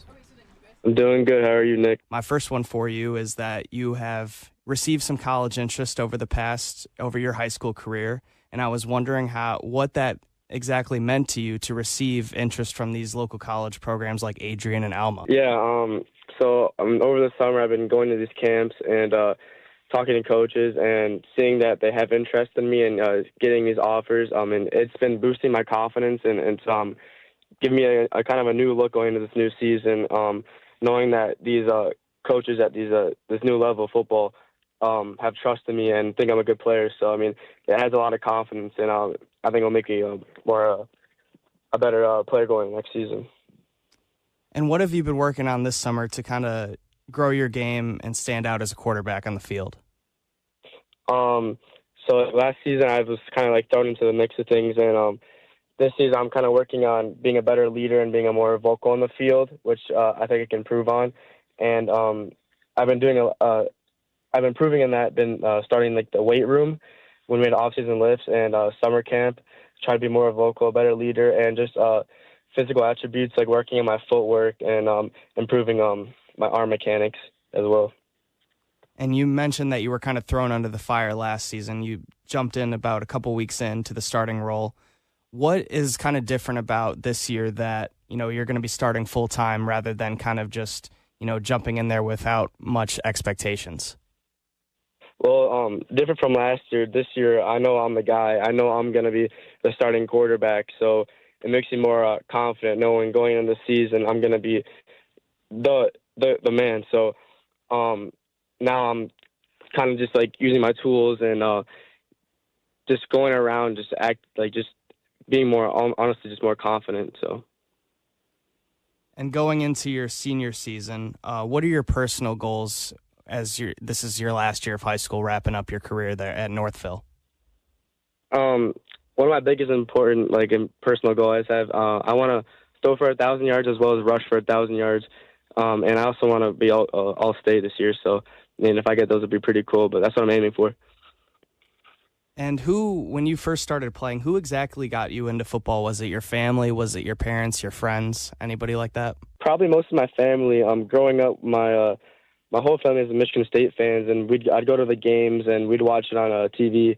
And I kind of just I thought it was really fascinating going to the stadium, and I kind of just started playing with my friends, kind of like backyard football, and then joined a little recreation flag league, and then started playing tackle. And ever since then, I've loved it, and that's how it all started.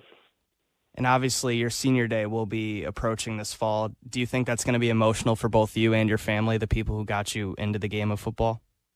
Yeah, definitely. since playing with the same kids since I was maybe 6 or 7 years old, it's going to be really emotional. It's going to be hard, but I mean, it'll be fun.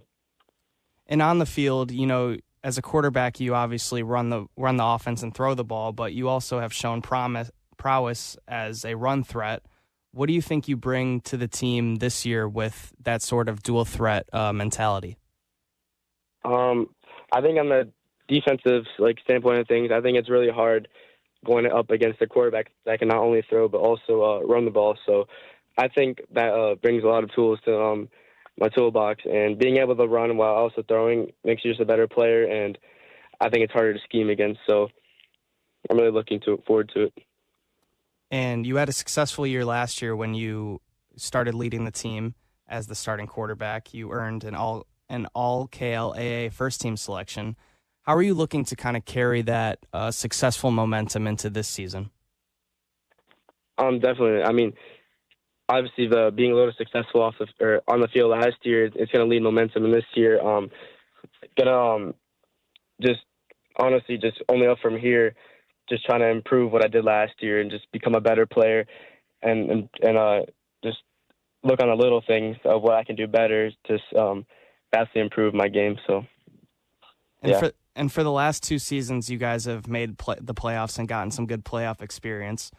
How do you think you can use that to your advantage this year as the season starts, knowing that the playoffs are your ultimate destination? Yeah, 2 years ago I was pulled up for the playoffs, so when we beat CC and played Belleville. I mean, last year our season got cut short. I broke my wrist and going into the playoffs, or the first quarter of the playoff game. So having that experience is good going into this year, because now if we do make the playoffs, I'll have a lot of experience. I know what to expect, and give me a better performance. Well, thank you, Cooper, for taking the time to talk with me. Yes, sir. And welcome back to Drive to the Game, the post-game show, as the Northville Mustangs took victory over the Lake Orion Dragons with a score of 14-13. My name is Giovanni Moceri. Once again, I am joined by Lyric Sloan as well as Taryn Fritching, and we got a couple of lads clad in the pads. The victors tonight, the Northville Mustangs. Quarterback Cooper Durkash, number 14, and running back number 9, Max DeFore. Join us here on the post-game show. Fellas, good game, and welcome on. Yeah, thank you. Now, this was a thrilling game here, and Lyric, I'll throw it to you, but I mean, just first of all, this is great to have players on for the post-game show. It was a great spectacle tonight, and you guys played great for setting up for a great season. I mean, Cooper, I want to start with you. I mean, you went through some adversity in this game. First of all, you had this game tied 7-7. In the third quarter, you went down, and then you were able to come back a few plays later and run it in for a touchdown. How are you able to push through? What's going through your mind when you're able to reset as a player? I mean, first off, on the sidelines, we have a great trainer, Cody, and I knew as soon as I went down, it was a calf cramp, and I knew I could get back up. So I went to the sideline, took some tablets and ate some mustards for some extra sodium. So, and then Cody got me right with the roller, and I knew I was going to be ready. And Grayson, he was ready to go to fill me in for the one drive, and he's a great player, and he was ready. So I knew my teammates had my back, so I mean, I knew we were going to be okay. And do you think that sometimes when you're coming back after not playing for a whole season, do you think maybe some of those nerves come into play? Yeah, obviously, I mean, playing at Wayne State, first couple games of the year, you're going to be a little bit nervous. But, I mean, after that first drive, the nerves kind of come off, and it's just like you're playing. It's just your natural flow. So. And for both of you guys, last season you guys opened up against Lake Orion, right? Yep. And, I mean, they beat you 21-12. Do you think, what was the difference tonight that helped you guys come out on top? I mean, honestly, it was just like the revenge preparation. I mean, we knew after we lost to Lake Orion, after we the playoffs last year, we wanted Lake Orion. So we went to the weight room every single day, worked our tails off, went on the field, even doing extra work, not even like scheduled by the team. And we knew we wanted them, and we just had grit, and we came with the win. I mean, you guys clearly did come out with the win. And again, do you think that there's a little bit of a rivalry starting, even though it's not actually a school rivalry? Yeah, I mean, obviously, if we continue to play them, there's going to be a rivalry. I mean, we hope we continue to play them because they're a great team, they're a great test, and it's very fun. And both of you guys won awards tonight. What is it like having your whole team and your coaches all hug you guys? Like, the energy of this game was amazing. Yeah, I mean, our teams, it's a family at this point. I mean, I love our teammates, and my award wouldn't be nothing without the linemen or any of my receivers, so I got to give it up to them. But, I mean, I'm stoked. I mean, I love my teammates. I want to take you guys to next week. Obviously, I want you to enjoy this win tonight.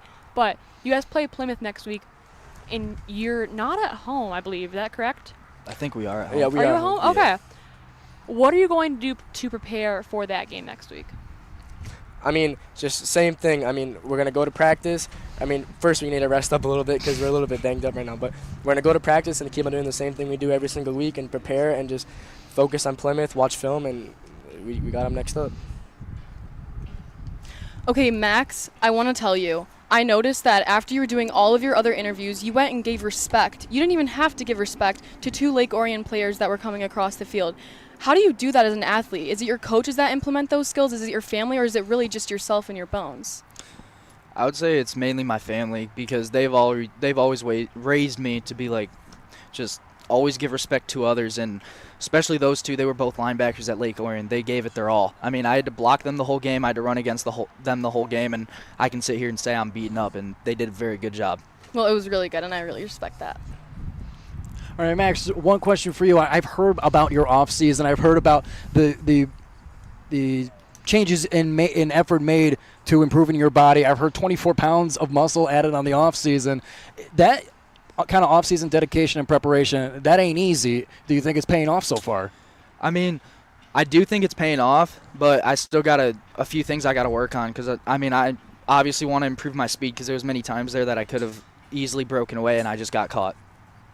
Yeah, but still a lot of the season to go so far, and we appreciate you guys joining us on the post-game show. Great win tonight, a 14-13 victory for the Northville Mustangs over the Lake Orion Dragons. It's going to be a great season for you guys. We'll be paying attention and keeping up. Good job tonight. Thank you so much, Cooper. Thank you, Max. Nice to meet you guys. Have a good senior season. Thank you. And thank everybody for joining us here on the post-game show. A little bit coming up to wrap things up here on SportsCaster.com, presented by WJR. It's Drive to the Game. The best electrical contractors, period.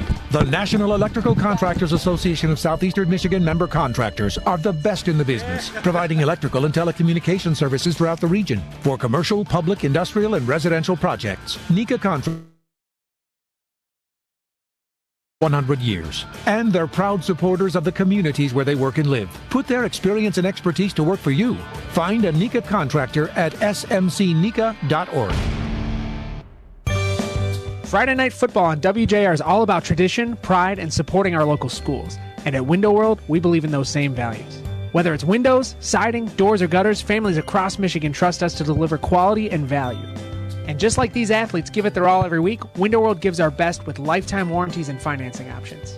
So as you cheer on your hometown team, remember, when it's time to upgrade your home, call 800-WINDOW-WORLD, visit windowworlddetroit.com, or stop by our showroom in Commerce. No, we have to go to.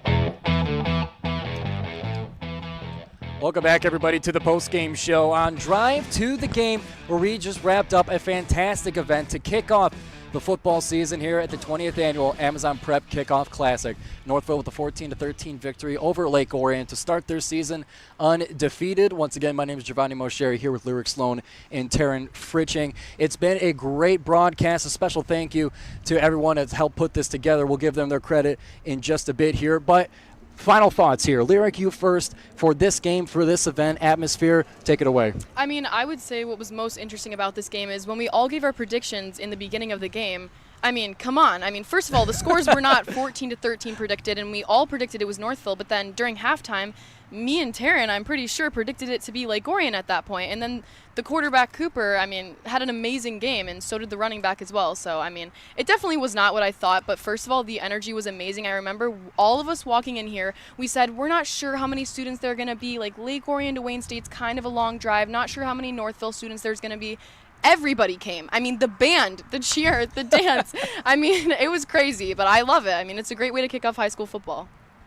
I am astonished with how this game went, especially because we were definitely expecting it to be much more of a high-scoring game, and that's okay that it wasn't, because that just made up for everything that we just witnessed between both teams, especially here at such an atmosphere on week one where you're still trying to get into the flow of things, new players, new plays. What are you going to do, especially not at being away from home week one is hard enough, but being at a neutral site at a college in, again, the biggest city in Michigan, is crazy, and both teams did outstanding. And it's been a great night so far. Be sure to catch us next week, Friday, September 5th, where Rochester will take on Rochester Adams in their place, and we'll be right there here on SportsCaster.com and WJR. I want to give a special thank you to our WJR team for helping us put this together. Ray Templin, Dave Rieger, and Chris Renwick. Also a thank you to our SportsCaster team, Mark Pastoria, Jeff Sloan, and Kristen Kujawa. And thank you to our student broadcasters that helped put all of this together. Ryan Simmons and Meghan Brady, you heard them earlier as the high school students that were in the broadcast booth, as well as right next to me here, Lyric Sloan and Taryn Fritching. It's been a great night to start off the football season, but don't wait. We got plenty more. Once again, our next game will be next Friday, September 5th, Rochester at Rochester Adams, kickoff at 7 p.m. And bonus, tomorrow night we'll be at the MSU game, Friday versus Western Michigan University. That game also kicks off at 7 o'clock, so be sure to follow us on SportsCaster.com. Visit the website, follow us on social media, the YouTube channel, click that subscribe button. All that you can do to support us is greatly appreciated. SportsCaster.com is the place to be for all upcoming sportscasters to get their voice out there, to post their content, their thoughts. Do they know sports? Do they know what they're talking about? This is the place to prove that you do and that you belong in this business. It's been a great ride so far. Experience it with some of our students here as well as those a little bit beyond graduation like myself. And it's been a great ride so far. So for my last thoughts here, the game, it was a great game. Second half did have a bit of a slowdown to it, but the very end of it brought great drama and great action for it. The fans got involved. Hawaiian nights in the Lake Orion student section, Jersey night in the Northville student section. It's a great night for football, and we got plenty more of it coming up. You've been listening to Drive to the Game here on WJR. Coming up next, we got Mark Levin on WJR. WJR AM.